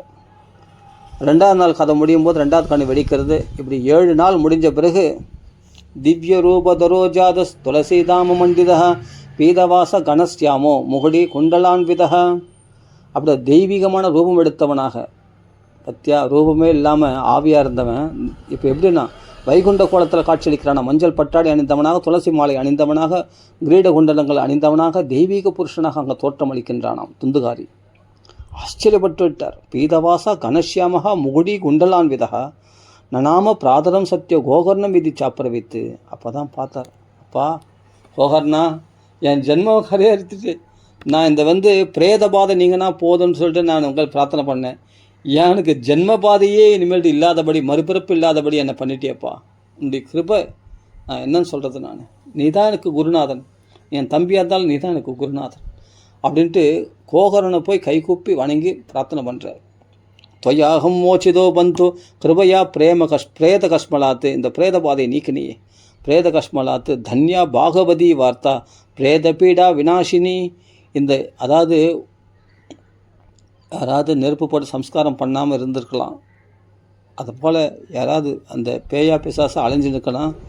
அவரெல்லாம் இந்த பிராரத்த கர்மா முடிகிற வரைக்கும் இந்த பூலோகத்தில் சஞ்சரித்து தான் ஆகணும். பசி எடுக்கும், சாப்பிட முடியாது. தாகம் எடுக்கும், தண்ணி குடிக்க முடியாது. எல்லாம் உடம்பு இருந்தால் தானே அனுபவிக்க முடியும். ஏன்னா உடம்பு இருந்து எல்லாம் செய்து பழக்கப்பட்ட அந்த வாசனையானது என்ன பண்ணும், சமயத்துக்கு பசி எடுக்கும், சமயத்துக்கு தாகம் எடுக்கும், சமயத்துக்கு தூக்கம் வரும். ஆனால் உடம்பு இல்லாதனால இதெல்லாம் செய்ய முடியாத அவஸ்தைப்படுமா அந்த ஜீவனானது. அந்த பிரேத பாதை ரொம்ப கொடுமையானது. அந்த பிரேத பாதையை நீக்கி பிரேத கஷ்மலாத்து கிருபையா தொயாகம் மோச்சிதோ பந்து கிருபையா பிரேத கஷ்மலாத்து, அந்த பிரேத உபாதைகளை நீக்கினாயே, எனக்கு ஒரு உடம்பு கொடுத்தியே. அதான் பாஷா பிண்டம்னு சொல்லிட்டு கல்லுகளை வச்சுலாம் பண்ணுவாங்க இல்லையா, அதுக்கு தான், அது தேகம் கிடைக்கிறதுக்கு தான். அந்த 16வது நாள் அப்படின்னு சொல்லுவாங்க இல்லையா, அதெல்லாம் செய்வாங்க. சரி, அதுதான் அது உடம்பு, அந்த பிண்டம்லாம். சரி, அப்படி இந்த பாகவதத்தினால இந்த பிரேத பீடையானது அடியோடு விலகிது தான். பாகவதம் பாராயணம் பண்ணால் நம்ம பித்திருக்கள்லாம் கரையாறாமல் இருந்தால் அவங்களாம் கரையேறிடுவாங்களாம். அவ்வளோ விசேஷம் இந்த பாகவதம். அதனால் சொல்கிறார், தன்யா பாகவதி வார்த்தா பிரேத பீடா வினாஷினி சப்தாஹோ அபி ததா தன்யா கிருஷ்ணலோக பலப்பிரதா. இது பெரிய தனம் இந்த பாகவதம். இனி எப்படிப்பட்ட பலன் கட்சிக்குன்னா, கிருஷ்ணலோகத்துக்கு கோலோகத்துக்கு நான் கோலோக வைகுண்டத்துக்கு கிருஷ்ணலோகத்துக்கே நான் நேரடியாக போக போகிறேனே. எனக்கு விமானம் வந்து சேர்ந்துருக்கு, உடனே வைகுண்டத்துலேருந்து விமானம் வந்திருக்கு. அந்த விமானத்தில் ஏறி போக போகிறார். அந்த சமயத்தில் கோகர்ணனுக்கு நன்றி தெரிவித்து கொண்டு அப்புறம் சில உபதேசங்கள் பண்ணுறார். யார்? துந்துகாரி. அருமையான உபதேசம். இது பாகவதம் கேட்டதுனால வந்த ஞானம். இது எப்படிப்பட்ட வேஷ்யா சங்கத்தில் மகா பாதகியாக மதுபானம் செய்யக்கூடியவனா, மாம்சபக்ஷணம் செய்யக்கூடியவனா, குல தர்மத்தையே, அந்த பிராமண தர்மத்தையே தூஷித்தவனாக இருந்த அந்த துந்துகாரி இந்த பாகவதம் கேட்ட பலனாக இன்றைக்கி பவித்திரமாகி, அப்போது இவனால் அந்த துந்துகாரியால் பண்ணக்கூடிய உபதேசம் ரொம்ப ரொம்ப விசேஷம், அருமையான உபதேசம். இந்த தேகத்தினால் என்ன சௌக்கியம் அடைஞ்சிட முடியும்? நான் 5 வேசிகள் இடத்துல அவருடைய தேக சௌக்கியங்களை நான் அனுபவித்தேன், அதில் ஒன்றுமே இல்லை. அஸ்தி ஸ்தம்பம் ஸ்நாயுபத்தம் மாம்சசோனித லேபிதம் சர்மாவணத்தம் துர்கந்த பாத்திரம் மூத்திர புரிஷையோகோ. மலமூத்திரம் இருக்கிற இந்த அசுத்தமான இந்த உடம்புல என்ன சௌக்கியத்தை நம்ம அனுபவிச்சுட்டு போகிறோம்? அப்படி வேசிகளோடு கொஞ்ச நாள்லையா இந்த துந்துகாரி அவளிடத்துல என்னென்னா, நாத்தமடித்து இந்த உடலில் போய் நான் சௌக்கியம் இருக்குன்னு ஏமாந்து போனேனே, அவர்களாலே கொல்லப்பட்டனே. ஆஹா, இது என்ன? எலும்புகள் என்ற தூண்களால் ஆக்கப்பட்ட இந்த சரீரம், மாம்சம் என்ற பஞ்சுகளால் அடைக்கப்பட்ட பொம்மை இது. ரத்தம், சீடு, மாம்சம், ஏதாவது ஒன்றாவது உருப்படியான பொருள் இருக்கா? எல்லாம் அழுகி போகக்கூடிய பொருள் எல்லாமே. அஸ்தி ஸ்தம்பம் அப்படிப்பட்ட எலும்புகளாகிற தூண்களாலையும், அதே சமயத்தில் மாம்சம், இவைகள்லாம் அடைக்கப்பட்ட பஞ்சுகளால் அடைக்கப்பட்ட ஒரு பை மாதிரி இந்த பொம்மை, இந்த உடம்பு மாம்சங்களால் கொழுப்புகளால் அடைக்கப்பட்டது. இதில் ரத்தம் என்ற நீரோட்டம், ரத்த ஓட்டம், நாடி நரம்புகளில் ரத்த ஓட்டம் ஓடுது. அதே சமயத்தில் இதில் என்னென்னா, இதை மூடுறதுக்கு இந்த மாம்சம், கொழுப்பு இவைகள்லாம் கட்டி மூடுறதுக்கு கட்டுறதுக்கு என்னென்னா நரம்புகளாகிற கயிறுகளால் கட்டப்பட்ட உடம்பாது. அதே சமயத்தில் இதை போட்டு இது கவர் பண்ணுறதுக்கு ஒரு தோல் என்ற ஒரு உரை போட்டு மூடி வச்சுக்கிதான். அப்படிப்பட்ட சரீரம் இது. ஆனால் இது நாத்தமடித்த சரீரம், கக்குசை தூக்கிட்டு அழியிறோமா நாம். மலமூத்திரம் இருக்கக்கூடிய குழி அல்லவா இந்த உடம்பு. வயிற்றில் என்ன இருக்குது? மலம், மூத்திரம், ரத்தம், மாம்சம், சீழு, எலும்பு, ஏதாவது உருப்படியான சாமான் இருக்கா? துர்கந்த பாத்திரம், அது மலம் சோறும் 9 வாயில் குடிலே, கண்ணில் பீலை, மூக்கில் சளி, காதில் குருமி, வாயில் ஊத்த, உடம்பு வேர்வை நாத்தம். ஒரு நாள் குடிக்கலான்னு நமக்கே நம்ம நாத்தம் பிடிக்கல. அப்படி மலம், மூத்திரம், இப்படி 9 வாயில் குடிலும், மலம் சோறும் 9 வாயில் குடில், மலங்கு புலனைந்து வஞ்சனை செய்ய.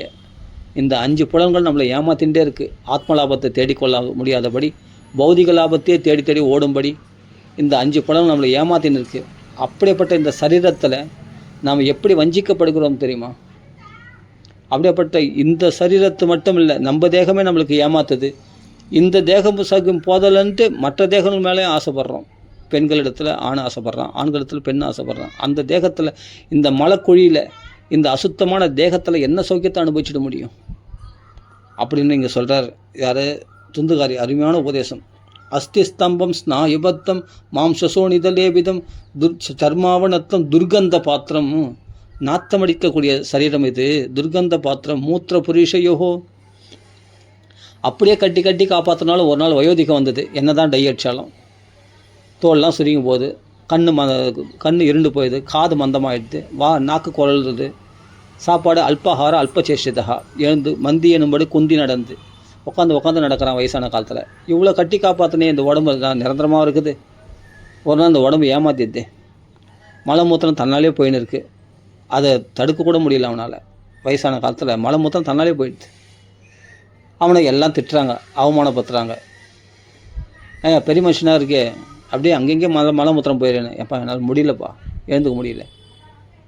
அப்போ இந்த உடம்பை கண்டி காப்பாற்றி கடைசியில் இந்த உடம்பு உனக்கு அவமானத்தை தான் கொடுக்குறது.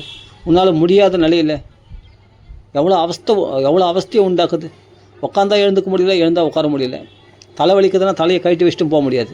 கை வலிக்குதுன்னா கழட்டி வச்சுட்டு போக முடியாது. கால் வலிக்குதுன்னா காலை கழட்டி வச்சுட்டு முடியாது. அதை சுமந்து தான் தெரிஞ்சாகணும். அந்த தலையோடு தான் போய் ஆகணும். அந்த கையோட காலோடு தான் அதை சுமந்து தான் தெரிஞ்சாகணும். அப்போ இந்த உடம்பு ஏதாவது நன்றி நினைக்குதா? எவ்வளோ பார்த்து ரட்சிக்கிறோம், எவ்வளோ லட்சக்கணக்கில் பணம் செலவு பண்ணி இந்த உடம்பு குணமாக்குறோம், ட்ரீட்மெண்ட் பார்க்குறோம், எல்லாம் பண்ணுறோம். இதுக்கு எவ்வளோ கண்டதெல்லாம் ருச்சி அறுசுவை உணவு சாப்பிட்ற இந்த உடம்புக்கு. இந்த உடம்பை புஷ்டி ஆக்கிறதுக்கு எவ்வளோ விதவிதமான ட்ரெஸ்ஸு, எவ்வளோ அலங்காரங்கள், எவ்வளோ நகைகள் போட்டுரும் இந்த உடம்புக்கு அலங்காரத்துக்காக. இந்த உடம்பு அப்படி போஷிச்சு கட்சியில் உடம்பு என்ன பண்ணுறது? உன்னை ஏமாத்திது இல்லையா? கட்சியில் உனக்கு வயோதிக நிலையை உண்டாக்கிடுது, தோல் சுருங்கிடுது, கண்ணு மந்தமாயிடுது, எவ்வளோ அவஸ்தைகள் உண்டாக்குது. ஜர அசோக விபாகத்தும் இந்த தேகத்துக்காக உழைச்சி சோகத்தை தானே உனக்கு கண்ட. வேறு என்ன கண்ட? ஆத்ம லாபத்தை தேடிக்காமல் இந்த தேக லாபத்தை தேடி நீ என்ன சௌக்கியத்தை கண்ட? சந்தோஷத்தை இழந்தது தான் மிச்சமே தவிர வேறு எந்த லாபமும் கிடையாது. ஜர அசோக விபாகத்தம் ரோக மந்திரம் ஆதுரம். நோய் மட்டும் எங்கே போகும்? இந்த உடம்புன்னு ஒன்று இருக்கிறதுனால வந்துன்னு போயின்னு இருக்குது. உடம்பு இல்லாத இடத்துலையா நோய் வரும்? உடம்பு இருக்கிற இடத்துல தான் நோய் வரும். ரோகத்துக்கு வீடாக இது, நோய்களின் வீடாக இது இந்த உடம்பு. அது மட்டும் எங்கே போகும் பாவம்? டக்குன்னு தலைவலி வரும், கேன்சர் வரும், பிபி வரும், சுகர் வரும், எல்லாம் வந்து ஜாலியாக வந்து தங்கத்துக்கு இந்த உடம்பு அழகாக இடம் கொடுக்குது. அப்போ உனக்கே ஏமாத்துறதில்ல, உனக்கே ஆப்படிக்குதில்ல இந்த தேகமானது. இந்த தேகத்தை எவ்வளோ போஷிச்சிருப்பேன். அந்த தேகம் வந்து நோய்களுக்கெல்லாம் இடம் கொடுக்குதே, பிபி சுகருக்கு எல்லாத்துக்குமே இடம் கொடுக்குதே. இதுதான் இந்த தேகம். ரோக மந்திரம். ரோகம்னா நோய்களுக்கு இருப்பிடமாக இந்த உடம்பானது. ரோக மந்திரமாதுரம், அதெல்லாம் துன்பங்களை கொடுக்கக்கூடியது. துஷ்பூரம். இந்த தேகத்தை சின்ன வயசுலேருந்து எவ்வளோ ருச்சியாக சாப்பிட்டு இந்த தேகத்துக்கு நல்லா சென்ட்லாம் போட்டுக்கின்னு விதவிதமாக ட்ரெஸ்லாம் போட்டு இந்த உடம்பை திருப்திப்படுத்துறதுக்கு என்னெல்லாம் பாடுபட்டிருக்கேன். ஆனால் திருப்தி அடைஞ்சிருக்கா? இன்றைக்கு வரையும் திருப்தி அடையலை. துஷ்பூரம் துர்த்தரம். இதை தூக்கிட்டு அலைய முடியல. கை வலிக்குது, கால் வலிக்குதுன்னா கழட்டி வச்சுட்டு போக முடியாது. அது தூக்கிட்டு தான் அழிச்சுன்னா. துர்த்தரம். இதை தூக்கிட்டு அலைய முடியல. துஷ்பூரம் துஷ்தரம் துஷ்டம். ஆனால் இதில் பார்த்தா ஒன்றும் உருப்படியான சாமான் கிடையாது. எல்லாம் அழுகி போகக்கூடிய சாமான், துடுப்பு சாமான்கள். எல்லாம் இரும்பாலான உடம்பா இது, கல்லாலான உடம்பா இது. நசன்னு அப்படின்னு பஞ்சு மாதிரி இருக்குது. தோல்லாம் பார்த்தா வளன்னு இருக்குது. தோல் பார்த்தா என்னைக்கு கேள்வி தெரில. சின்ன ஒரு குண்டு ஊசி பட்டா கூட தாங்க முடியல. ஒரு சின்ன நெருப்பு சுருக்குந்து. அப்படி ஒன்றும் ஸ்ட்ராங்கான உடம்பு இல்லை. தோஷம் நிறைஞ்சதாக இருக்குது. துஷ்டம் சதோஷம் க்ஷணபங்குரம். என்றைக்கு வேணாலும் இந்த உடம்பு ஒன்று நன்றி கட்டத்தனமாக விட்டு போயிடும். ஒரு க்ஷணத்தில் இந்த உடம்பு ஒன்று விட்டுரும் இந்த ஜீவாத்மாவை. நீ ஆத்மா, அந்த உடம்பு இல்லை. நன்றி கட்டத்தனமாக உன்னை கைட்டு விட்டு போயிடும்.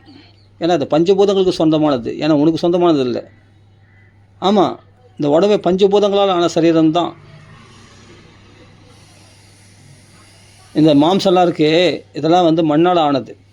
இதில் உள்ள ரத்த ஓட்டம் இருக்குது, ரத்த ஓட்டம் எல்லாம் இருக்குது, இதெல்லாம் வந்து நீரால் ஆனது, நீருக்கு சொந்தமானது. இதில் உள்ள ஜடராக்னி இருக்கே, அது நெருப்புக்கு சொந்தமானது. உன்னுடைய பிராண சுவாசம் இருக்கே, அது வந்து வாயுக்கு சொந்தமானது. இதில் உள்ள 7-9 துவாரங்கள் இருக்கே, அது ஆகாசத்துக்கு சொந்தமானது. இப்படிப்பட்ட பஞ்சபூதங்களால் ஆனது தான் அந்த சரீரமே. ஆக்சுவலாக அந்த சரீரமே நீ இல்லை. ஆத்மா தான் உன்னுடைய சொந்த சொத்து. இந்த சரீரம் உன் சொந்த சொத்தே கிடையாது, இது வாடகை வீடு, என்றைக்கு வேணாலும் இன்றைக்கி கெட் அவுட், வெளியேற்றப்படலாம் இந்த தேகத்தை விட்டு அப்படின்னு இந்த உபதேசம்லாம் பண்ணுறார். நம்மளுக்கே பயமாக இருக்குல்ல. அப்போ இந்த தேகத்தில் இவ்வளோ துன்பங்கள் இருக்கா, இவ்வளோ கெடுதலுக்கு இருப்பிடமா, இவ்வளோ நோய்களுக்கு இருப்பிடமா, இவ்வளோ தோஷம் நிறைஞ்சதா, இப்படியாப்பட்ட நாத்தடிச்ச இந்த சரீரத்துக்கான இவ்வளோ போஷித்து வந்தேன், ஆத்மலாபத்தை தேடிக்காமல் ஏமாந்து போனேன் அப்படின்னு இந்த துந்துகாரி சொல்கிறார். இப்படிப்பட்ட இந்த தேகத்தை போஷித்து தான் நான் இன்றைக்கி துர்கதி அடைஞ்சேன். ஆமாம், பிரேத சரீரம் அடைஞ்சேன். யாரன்னா அது எந்த வேசிகளை பார்த்து நான் காப்பாற்றணும், அவ்வளோ ரட்சித்து நான் அவர்களாலே கொல்லப்பட்டேன். அதெல்லாம் இந்த தேகத்தை நம்பாதீங்க, ஆத்மலாபத்தை தேடிங்க. அதுவும் இந்த பாரத வருஷத்தில் பிறந்து பாகவதம் கேட்காம போனான்னா அவன் என்ன ஒரு துர்பாக்கியசாலி, என்ன ஒரு துர்பாக்கியசாலி.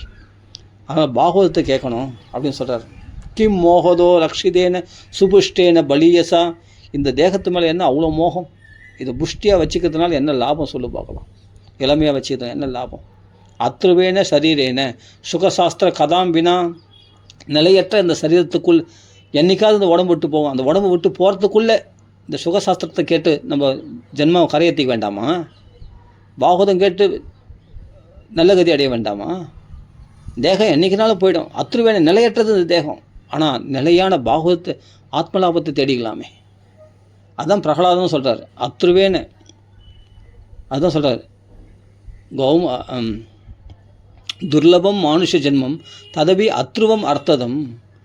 இந்த மனுஷ ஜென்மம் கிடைக்கிறது ரொம்ப துர்லபமாக, அதையும் நிலையற்றதாக இருக்குது, எப்போ வேணாலும் உயிர் போயிடும். அதுக்குள்ளே அர்த்தமுள்ளதாக மாற்றிக்கலாமே பாகவத தர்மத்தை கடவுள். தர்மான் பாகவதான் இக அப்படின்னு பிரகலாதன் சொல்கிறார். நிலையற்ற இந்த தேகத்தில் நிலையான பாகவதத்தை கேளு, பகவானுடைய கதைகளை கேட்டு ஜென்மாவை கரையேற்றிக்கலாமே அப்படின்னு சொல்கிறார் இல்லையா. அதுதான் இங்கே தொந்துகாரியம் சொல்கிறார். அதனால் அத்ருவேன சரீரேன சுகசாஸ்திர கதாம் வினா. ஏன்னா அந்த பிரகலாத சரித்திரம்லாம் கேட்டிருக்காரு இல்லையா தொந்துகாரி, அதுதான் அப்படி இங்கே ஒப்பிக்கிறார். பாகவதம் கேட்ட பலன் இது, கிடைச்ச ஞானம். அப்போ திவ்ய சரீரத்தோடு அவர் கிளம்புறார்.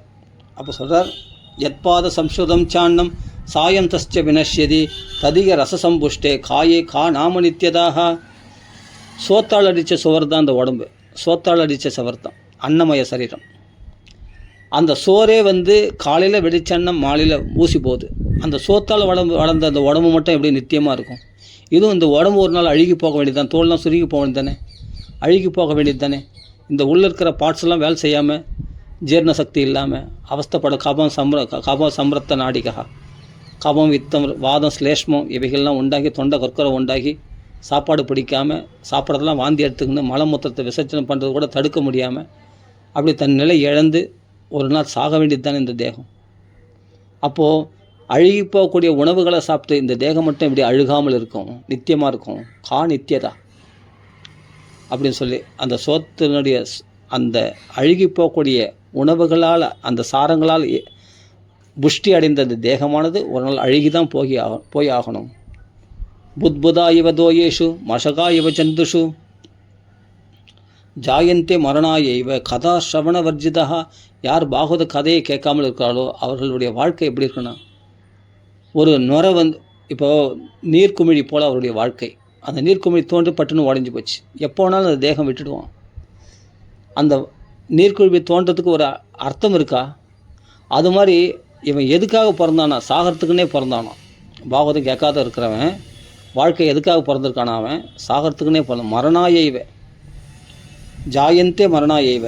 எதனால்னா கதா ஸ்ரவணவர்ஜிதாக, பாகவத கதை கேட்காதனுடைய வாழ்க்கை. மசகா இவ ஜந்துஷு, ஒரு கொசு வந்தது, ஈ வந்தது, அதெல்லாம் ஒரு பிரயோஜனம் உள்ள அதெல்லாம் ஒரு அர்த்தமுள்ள சரீரமா. அதெல்லாம் ஒரு ஈ கொசுலாம் ஒரு பொருட்டா? திடீர்னு இப்படி காலை மெரிச்ச உடனே ஒரு எறும்பு செத்து போச்சு, அதுக்கு ஒரு பெரிய ஹிஸ்ட்ரி எழுத முடியுமா? அவள் தான், அது லைஃப் முடிஞ்சு போச்சு. ஒரு கொசு உடம்புல வந்தது, உக்காந்துது, பட்டுன்னு ஒரு அடி அடித்தான், அந்த கொசு செத்து போச்சு. இவர் இந்த கொசு ஆனவர் பெரிய சாதனை புரிந்தார். அவர் முதலமைச்சராக இருந்தார், ஒரு பிரைம் மினிஸ்டர் ஆனார், இதுவானார், அதே பெரிய கோடீஸ்வரனாக பணம் சம்பாதிச்சார், ரொம்ப வாழ்க்கையில் கஷ்டப்பட்டார் அப்படின்னு அது லைஃப் ஹிஸ்ட்ரி எழுத முடியுமா அந்த கொசுக்கு? அது வந்தது உட்காந்துட்டு ஒரு அடி அடிச்சா முடிஞ்சு போச்சு. அது மாதிரி நம்ம வாழ்க்கை அர்த்தமற்றதாக போகக்கூடாது. என் வந்தால் ஜென்மத்தை மனுஷ ஜென்மம் எடுத்து கரையேற்றி கொண்டான். நம்ம அர்த்தமுள்ளதாக இருக்க வேண்டும். மனுஷ ஜென்மா எடுத்தது எதுக்காகனா பாகவதங்கள் கேட்டு இந்த ஜென்மாவை கரையேற்றி கொள்ள வேண்டும்.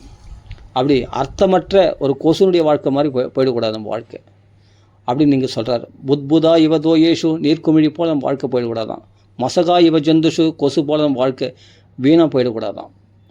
மசகா இவ ஜந்துஷு ஜாயந்தே மரணா இவ கதா சவண வர்ஜிதாக. இதெல்லாம் துந்துகாரி பண்ணக்கூடிய உபதேசம், அருமையான உபதேசம்.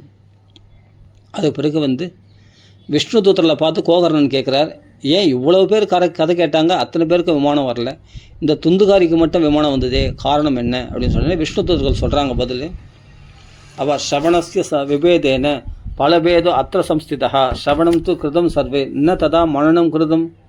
இந்த துந்துகாரி மனம் ஒருமுகப்பட்டு கதை கேட்ட மாதிரி எல்லாரும் மனம் ஒருமுகப்பட்டு கதை கேட்கல. அப்போ மனம் ஒருமுகப்பட்டு கதை கேட்டால் தான் பலன் நான் கேட்டேன். அப்படி இல்லை, மனம் ஒருமுகப்பட்டு கதை கேட்கணுன்றதை நியமிக்கிறதுக்காக விஷ்ணு தூதர்கள் அப்படி சொல்கிறாங்களே தவிர, ஏதோ இதில் என்னென்னா ஒரு நாள் 2 நாள் கதை கேட்டால் கூட அந்த பாகவத பலன் கிடைக்கும். ஆனால் இங்கே என்ன சொல்கிறாங்கன்னா, விஸ்வாசோ குரு வாக்கியேஷு ஸ்வஸ்மின் தீனத்வ பாவனாக மனோதோஷ ஜெயச்சைவ கதாயாம் நிச்சலாமதிஹி. அப்படியேப்பட்ட கோகர்ணன் தான் குரு. இங்கே கோகர்ணன் சொல்லக்கூடிய வார்த்தையில் குரு இடத்துல விஸ்வாசத்தோட முழு நம்பிக்கையோட கதை கேட்டாராம். அது மட்டும் இல்லை, ஸ்வஸ்மின் தீனத்வ பாவனகா, இந்த பாகவதத்தினால்தான் நம்ம ஜென்மா கரையறணும், வேறு வழி இல்லை, நம்மளுக்கு வேறு கதி இல்லை அப்படின்னு பாகவதமே கதி அப்படின்னு கதை கேட்டாராம். அப்படியேப்பட்ட தீன நிலையில் கதை கேட்டாராம் யார்? துந்துகாரி. அப்படியேப்பட்ட ஏக்கத்தோடு இந்த பாகவதம் தான் நம்ம ஜென்மாவை கரையேற்றணும், இந்த பிரேத பாதையை நீக்கணும் அப்படின்னு சொல்லிட்டு பகவான்களை பிரார்த்தனை, கிருஷ்ணத்தில் பிரார்த்தனை பண்ணி உருகி மனம் மனநம் ஒருமுகப்பட்டு அப்படி நிச்சலம் மனதோஷ ஜெயச்செய்வ, மனசு கண்டத்தில் அலைய விடாமல் நிச்சலமான புத்தியோட பாகவத கதையை கேட்டார். இந்த பாகவதம் கேட்கறதுக்கான பூர்ண தகுதிகள் துந்துகாரி இடத்துல இருந்ததாம். அதனால் உடனே அவருக்கு விமானம் சேர்ந்ததாம். இது விஷ்ணு தூதர்கள் சொல்லக்கூடிய விஷயம். விஸ்வாசோ குரு வாக்கியேஷு, சொல்லக்கூடிய கதையில் முழு விஸ்வாசத்தோடு கேட்கணும், நம்பிக்கையோடு கேட்கணும், பக்தியோடு கேட்கணும், ஸ்ரத்தையோடு கேட்கணும். எங்கேயும் மனசு அலைய விடாமல் இந்த பாகவதத்தினால்தான் நம்ம ஜென்மா சாபல்யம் அடையும் அப்படின்ற நம்பிக்கையோடு யார் கேட்கிறார்களோ அவர்களுக்கு ஒரே பாகவதம் போதும், அவர்களுக்கு விமானம் வந்துடும் கண்டிப்பாக. ஆனால் கவலை இல்லை, ஏனத்தானு கேட்டால் கூட, ஏன்னா நிறைய பாகவதம் கேட்கலாம் ஒரே தடவை விமானம் வரலன்னா. அதனால் விஷ்ணு தூதர்கள் சொல்கிறது விஷயம் என்னென்னா, இவன் அந்த கதை கேட்கறதுக்கான பூர்ண தகுதிகள் கொண்டவனாக இருந்தான் துந்துகாரி.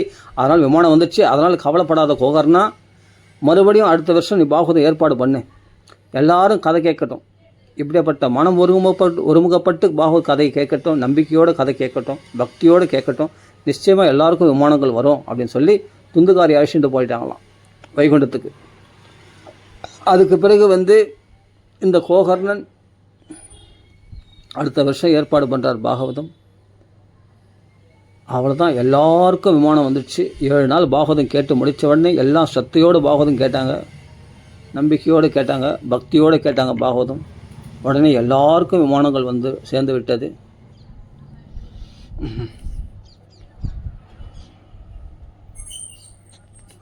அப்போ எல்லாரும் விமானம் எல்லாம் கண்ணு தெரியாமல் காது கேட்காம நோய்களால் வாட்டப்பட்டவர்கள் எல்லாம் அந்த சரீரெல்லாம் விட்டாங்களாம். எல்லாருக்குமே சச்சிதானந்த ஸ்வரூப சரீரம், வைகுண்ட சரீரம் கிடைச்சி தான் எல்லாருக்கும் விமானம் எல்லாரும் விமானத்தில் ஏறி வைகுண்டத்தை அடைந்தார்கள். இந்த கோகர்ணனை மட்டும் என்ன பண்ணார், பகவானே டைரெக்டாக கிருஷ்ணனே கட்டி பிடிச்சி ஆலிங்கனம் பண்ணி, இந்த கோபாலன் ஆகிய பகவான் கோகர்ணனை கட்டி ஆலிங்கனம் பண்ணி தன் விமானத்தில் ஏற்றி உட்கார வச்சுட்டு ஜம்முன்னு கோலோக வைகுண்டத்துக்கு பகவான் அழிச்சுட்டு போனாராம். கோகர்ணேன ச கோபாலம் கோலோகம் கோபவல்லபம் கதாசிரவணதா பிரீதோ நிர்ஜயோ பக்தவத்சலனாகிய பகவான் கதாசிரவணத்தினால பிரீத சந்தோஷம் அடைந்து இவன் சொன்ன கதையினால் இவ்வளோ ஆத்மாக்களை கரையேற்றினிய கோகர்ணா, நீ அல்லவா சிறந்த மகாத்மா அப்படின்னு சொல்லி அவனை புகழ்ந்து, இவ்வளோ ஆத்மாக்களை நீ கரையேற்றினிய கதை சொல்லி, அந்த நீ சொன்ன கதையில் கேட்டு நான் சந்தோஷம் அடைஞ்சிருக்கேம்பான்னு சொல்லி அந்த கதையினுடைய அந்த பாகவத்தினுடைய பெருமையினால் கோகர்ணனுக்கும் மோட்சம், கோகர்ணனுக்கு கேட்ட அத்தனை பேருக்கும் மோட்சம், பகவானும் சந்தோஷம் பிரீதி அடைஞ்சார். கிருஷ்ணப்பிரியம் சகல கல்மஷநாசனம் ச முக்தியக ஹேதுமிக பக்தி விலாசகாரி சந்த கதானகமிதம் பிபதாதரேன தீர்த்தேன பரிசீலன சேவையா கிம். அசடே ஏண்டா தீர்த்த சேத்திரன்னு மூட்டை கட்டின்னு அலையிற, உட்காந்த இடத்துல பாகவதம் படித்தா பகவான் சந்தோஷம் அடைந்தோம். புத்திர பாக்கியம் வரும், செல்வம் செழிப்பு வரும், அதெல்லாம் இருக்கட்டும். பகவானுக்கு கிருஷ்ணனுக்கு பிரியம் உண்டாகும் பாகவதம் கேட்டால். பகவான் சந்தோஷம் அடைஞ்சிட்டாலும் நம்ம ஹிருதயத்தில் உள்ள எல்லா கல்மஷங்களும் நாசமாயிடும், மனசு பரிசுத்தமாயிடுமா. சாதுக்கள் வாக்கில் பாகவதம் கேட்கணும். சந்த கதானகமிதம் விபதாதேன தீர்த்தேன பரிசு, அதான் சொல்கிறேன். பக்தி விலாசகாரி முக்தியேக ஹேதுமிக பக்தி விலாசகாரி. முக்திக்கு காரணமாக இருக்கக்கூடிய பக்தி நமக்குள்ளே பிரகாசிக்குமா. முக்தியை விட பக்தி வசந்தது. முக்தியின் ததாதி கற்கச்சித்து நான் பக்தி யோகம். மோட்சத்தை கொடுத்தாலும் கொடுப்பானா பகவான், பக்தி கொடுக்க மாட்டானா. ஏன்னா பக்தி கொடுத்தா பகவான் அவங்களுக்கு போய் அடிமையாயிடுவானா. அகம் பக்த பராதின்னு ஒன்று. ஆனால் பக்தி மட்டும் அவ்வளோ லேசில் குத்துற மாட்டானா. ஆனால் பாகவதம் அந்த பக்தியும் எதனால் கிடைக்கணும்னா அந்த பாகவதம் கேட்கறதுனால கிடைச்சிடுமா. அப்படிப்பட்ட பக்தியினால் கோகர்ணன் பாகவதம் கேட்ட அத்தனை பேரும் கோலோகத்தை வைகுண்டத்தை அடைந்தார்கள். எப்படின்னா அயோத்தியவாசிகள்லாம் 32 நாள் அஸ்வமேத மண்டபத்தில் லவகுசர்கள் சொன்ன ராமாயணத்தை கேட்டு எப்படி சாந்தானிகம் என்று சொல்லக்கூடிய ராமருடைய உலகமாகிய வைகுண்டத்தை அடைந்தார்களோ, ராமரோட சரையு நதிக்கல்ல இறங்கி, அது மாதிரி இந்த கலியுகத்தில் கோகர்ணன் சொன்ன சப்தாகத்தினால் கேட்டு எல்லா மக்களும் வைகுண்டத்தை அடைந்தார்கள். இந்த பாகவத மகாத்மியத்தில் சாண்டில்ய மகரிஷி சித்திரகூடத்தில் பாராயணம் பண்ணிட்டு பிரம்மானந்தத்தில் மூழ்கிறாராம். இந்த பாகவத மகாத்மியத்தை மட்டும் படித்து பேரானந்தத்தில் மூழ்கிறாராம். இதிகாசம் இமம் புண்ணியம் சாண்டில்யோபி முனீஸ்வரக படதே சித்திரகூடஸ்தோ பிரம்மானந்த பரிப்ளதக. இந்த துந்துகாரி கதையை யார் கேட்கிறார்களோ அவருடைய பித்ருக்கள்லாம் திருப்தி அடைவாங்களாம். ஆக்கியானம் ஏதத் பரமம் பவித்ரம், பரம பவித்திரமானது. சுதம் சகுருத்வை விதகேத் அகோகம். ஒரு தடவை கேட்ட பாபங்கள்லாம் போயிடுமா. மேலும் மேலும் கேட்குறவங்களுக்கு ஸ்ராத்தே பிரயுக்த, ஸ்ராத்த காலத்தில் பித்ருக்களை திருப்திப்படுத்த ஸ்ராத்த காலத்தில் யார் படிக்கிறாங்களோ பித்ரு திருப்தியும் ஆவகேத்து நித்தியம் சுபாடார்த்த அமுனபுணவம் ச. யார் ஸ்ராத்த காலத்தில் படிக்கிறாங்களோ அவர்கள் பித்ருக்கள்லாம் திருப்தி அடைவாங்களோ, பித்ருக்கள்லாம் சந்தோஷம் அடைகிறாங்களாம். நித்தியம் தினமும் யார் இந்த கோகர்ண சரித்திரத்தை படிக்கிறாங்களோ அவர்களுக்கு மறுபிறப்பே கிடையாதான். அப்படிப்பட்ட சரித்திரம் இது. அது அருமையான சரித்திரம். இந்த பாகவத மகாத்மியம் தட பூர்த்தி பண்ணிப்போம். அது பிறகு 6வது அத்தியாயத்தில் இந்த பாகவதம் கேட்கக்கூடிய நியமங்கள்லாம் சொல்லப்பட்டிருக்கிறது. ரொம்ப விசேஷம். இந்த நியமங்கள்லாம் கேட்கணும். மெயினாக என்னென்னா இந்த நியமங்கள்லாம்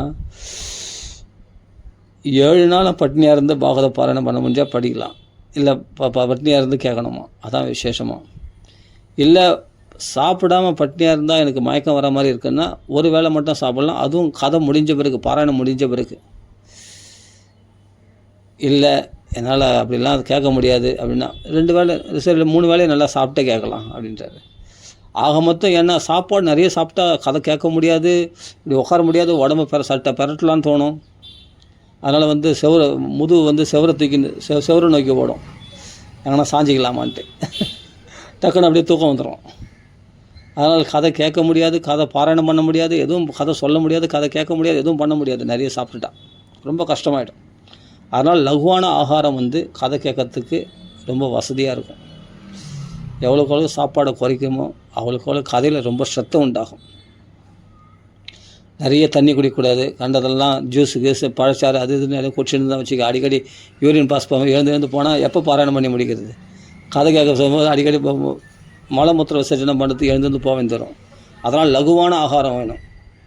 இதெல்லாம் சொல்லப்பட்டிருக்கிறது. மலமூத்திர ஜெயார்த்தம் ஹி லக்வாஹார லகு ஆகார சுகாவக. சுகமான ஆகாரமாக இருக்கணும், லகுவாக இருக்கணும், சீக்கிரமாக ஜீரணம் பண்ணக்கூடியது. ஒரு கஞ்சி குடிக்கலாம், அவ்வளோதான். அப்படி குடிச்சிட்டு பாராயணம் பண்ணலாம். இதெல்லாம் நியமங்களாக சொல்லப்பட்டிருக்கிறது. பாகவதம் ஏற்பாடு பண்ணுறவங்க பெருசாக நல்லா ஆடம்பரமாக ஏற்பாடு பண்ணுறவங்க நல்ல ஒரு பத்திரிக்கை அடித்து ஊராக எல்லாத்தையும் போய் பத்திரிக்கை கொடுக்கணுமா. கொடுத்து ஒரு நாளாவது பாகவதம் கேளுங்க, 7 நாள் முடியலண்ணா அப்படின்னு அவங்களுக்கெல்லாம் பத்திரிக்கை எழுதி அனுப்பணுன்னா அந்த முறையெல்லாம் சொல்லப்பட்டிருக்கிறது இந்த 6வது அத்தியாயத்தில்.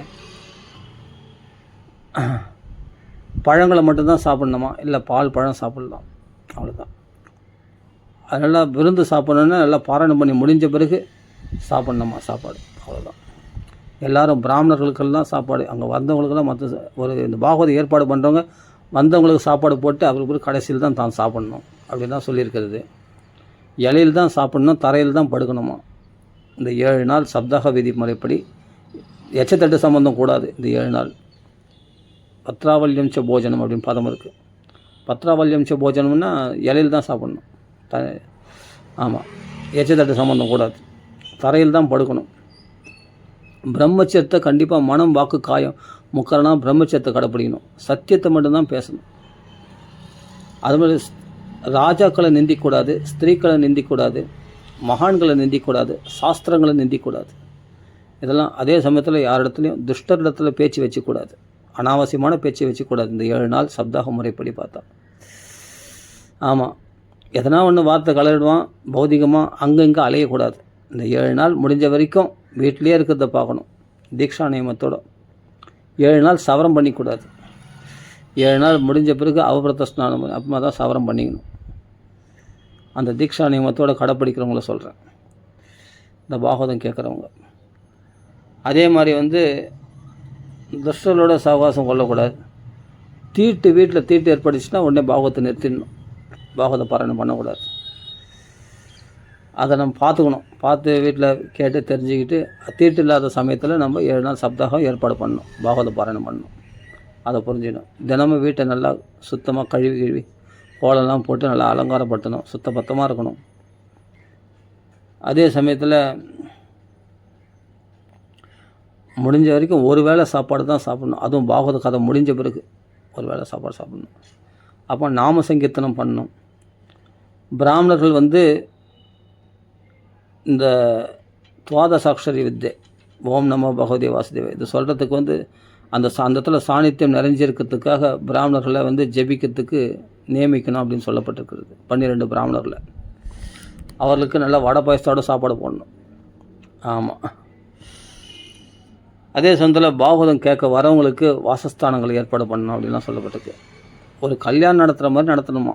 நல்லா பணம் வசதி இருக்கிறவங்க நல்லா கல்யாணம் நடத்துகிற மாதிரி நடத்தலாம். இல்லை நம்ம சக்திக்கு மிகுந்து நம்ம சக்திக்கு என்ன முடியுமோ அந்தளவுக்கு சிம்பிளாகவும் நடத்தலாம். அதுக்கும் பாகவதம் இடம் கொடுத்துருக்கு. நம்மளுக்கு பாகவதம் தான் முக்கியமே தவிர இதெல்லாம் என்னென்னா செகண்டரி தான். இந்த பணம் அதிகமாக இருந்தால் பணம் செலவாயிடுறதே பகவானுக்காக செலவு பண்ணுறதை கஞ்ச பேசினதனம் கூடாது, கருமித்தனம் கூடாது, தாராளமாக செலவு பண்ணணும். வித்த சாட்டி விவரிஜிதா.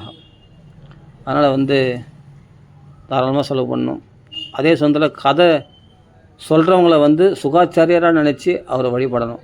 இல்லை நம்ம சுகரையே ஆவாகனம் பண்ணிக்கலாம். மனைக்காட்டு அவர் மனை போட்டு சுகாச்சாரியருக்கு அவர் அங்கே அக்ஷதை போட்டு இந்த புஷ்பம் போட்டு சுகரூப பிரபோதக்ஞா அதுக்கெலாம் ஸ்லோகம் சொல்லியிருக்கு. அந்த சுகாச்சாரியர் பிரார்த்தனை பண்ணி தான் பாகவதம் ஆரம்பிக்கணுமா.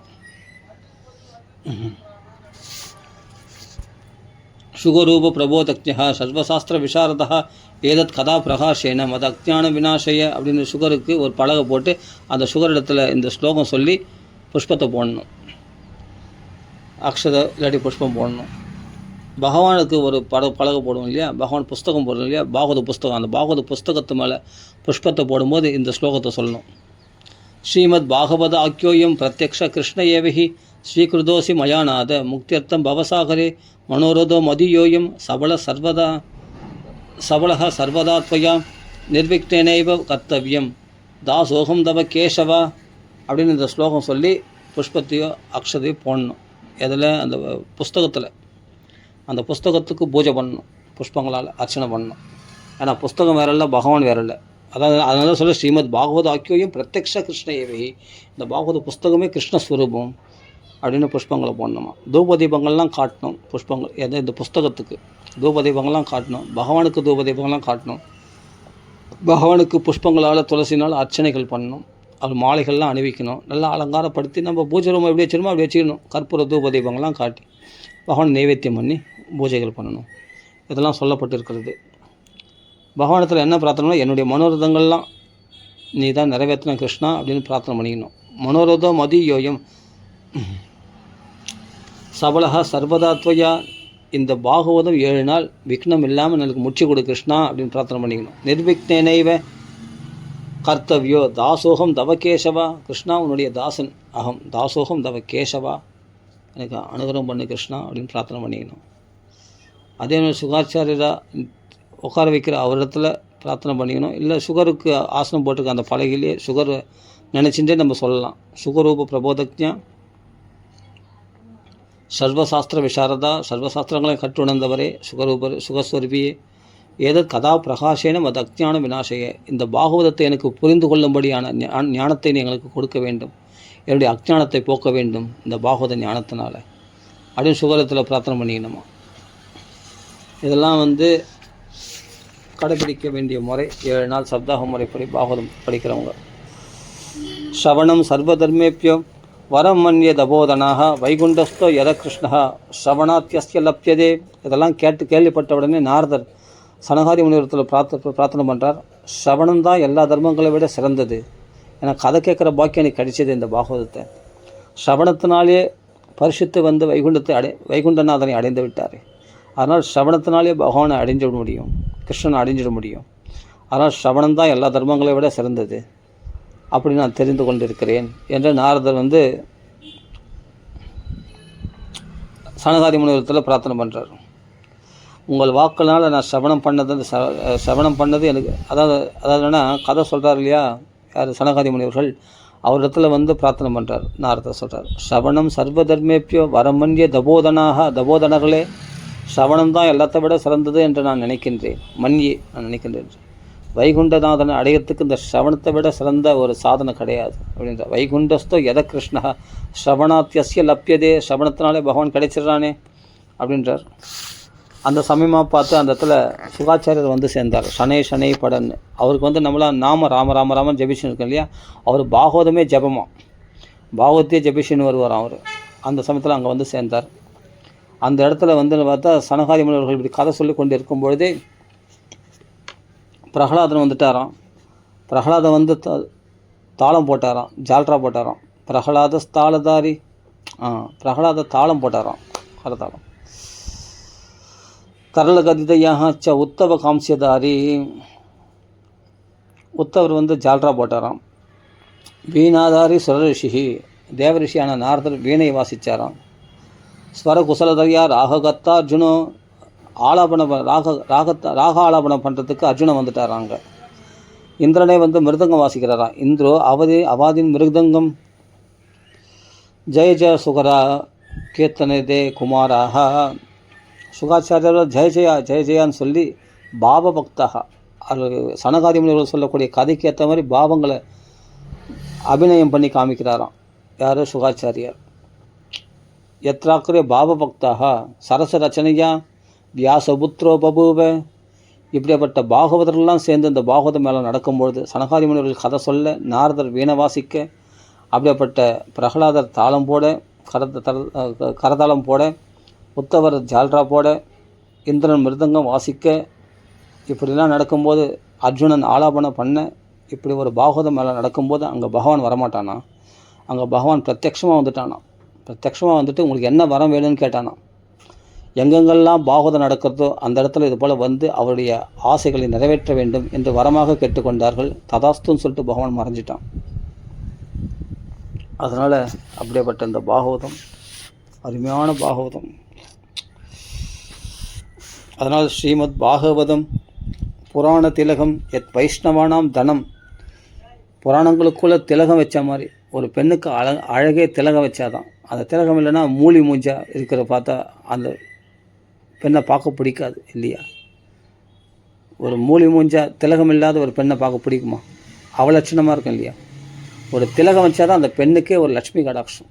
அது மாதிரி சகல புராணங்களும் இந்த பாகவதத்தினால்தான் மற்ற புராணங்கள்லாம் பிரகாசிக்கும். இந்த பாகவதம் தான் திலகம் வச்ச மாதிரி இருக்கலாம். புராணங்களுக்குள் திலகம் போல மங்களகரமானது.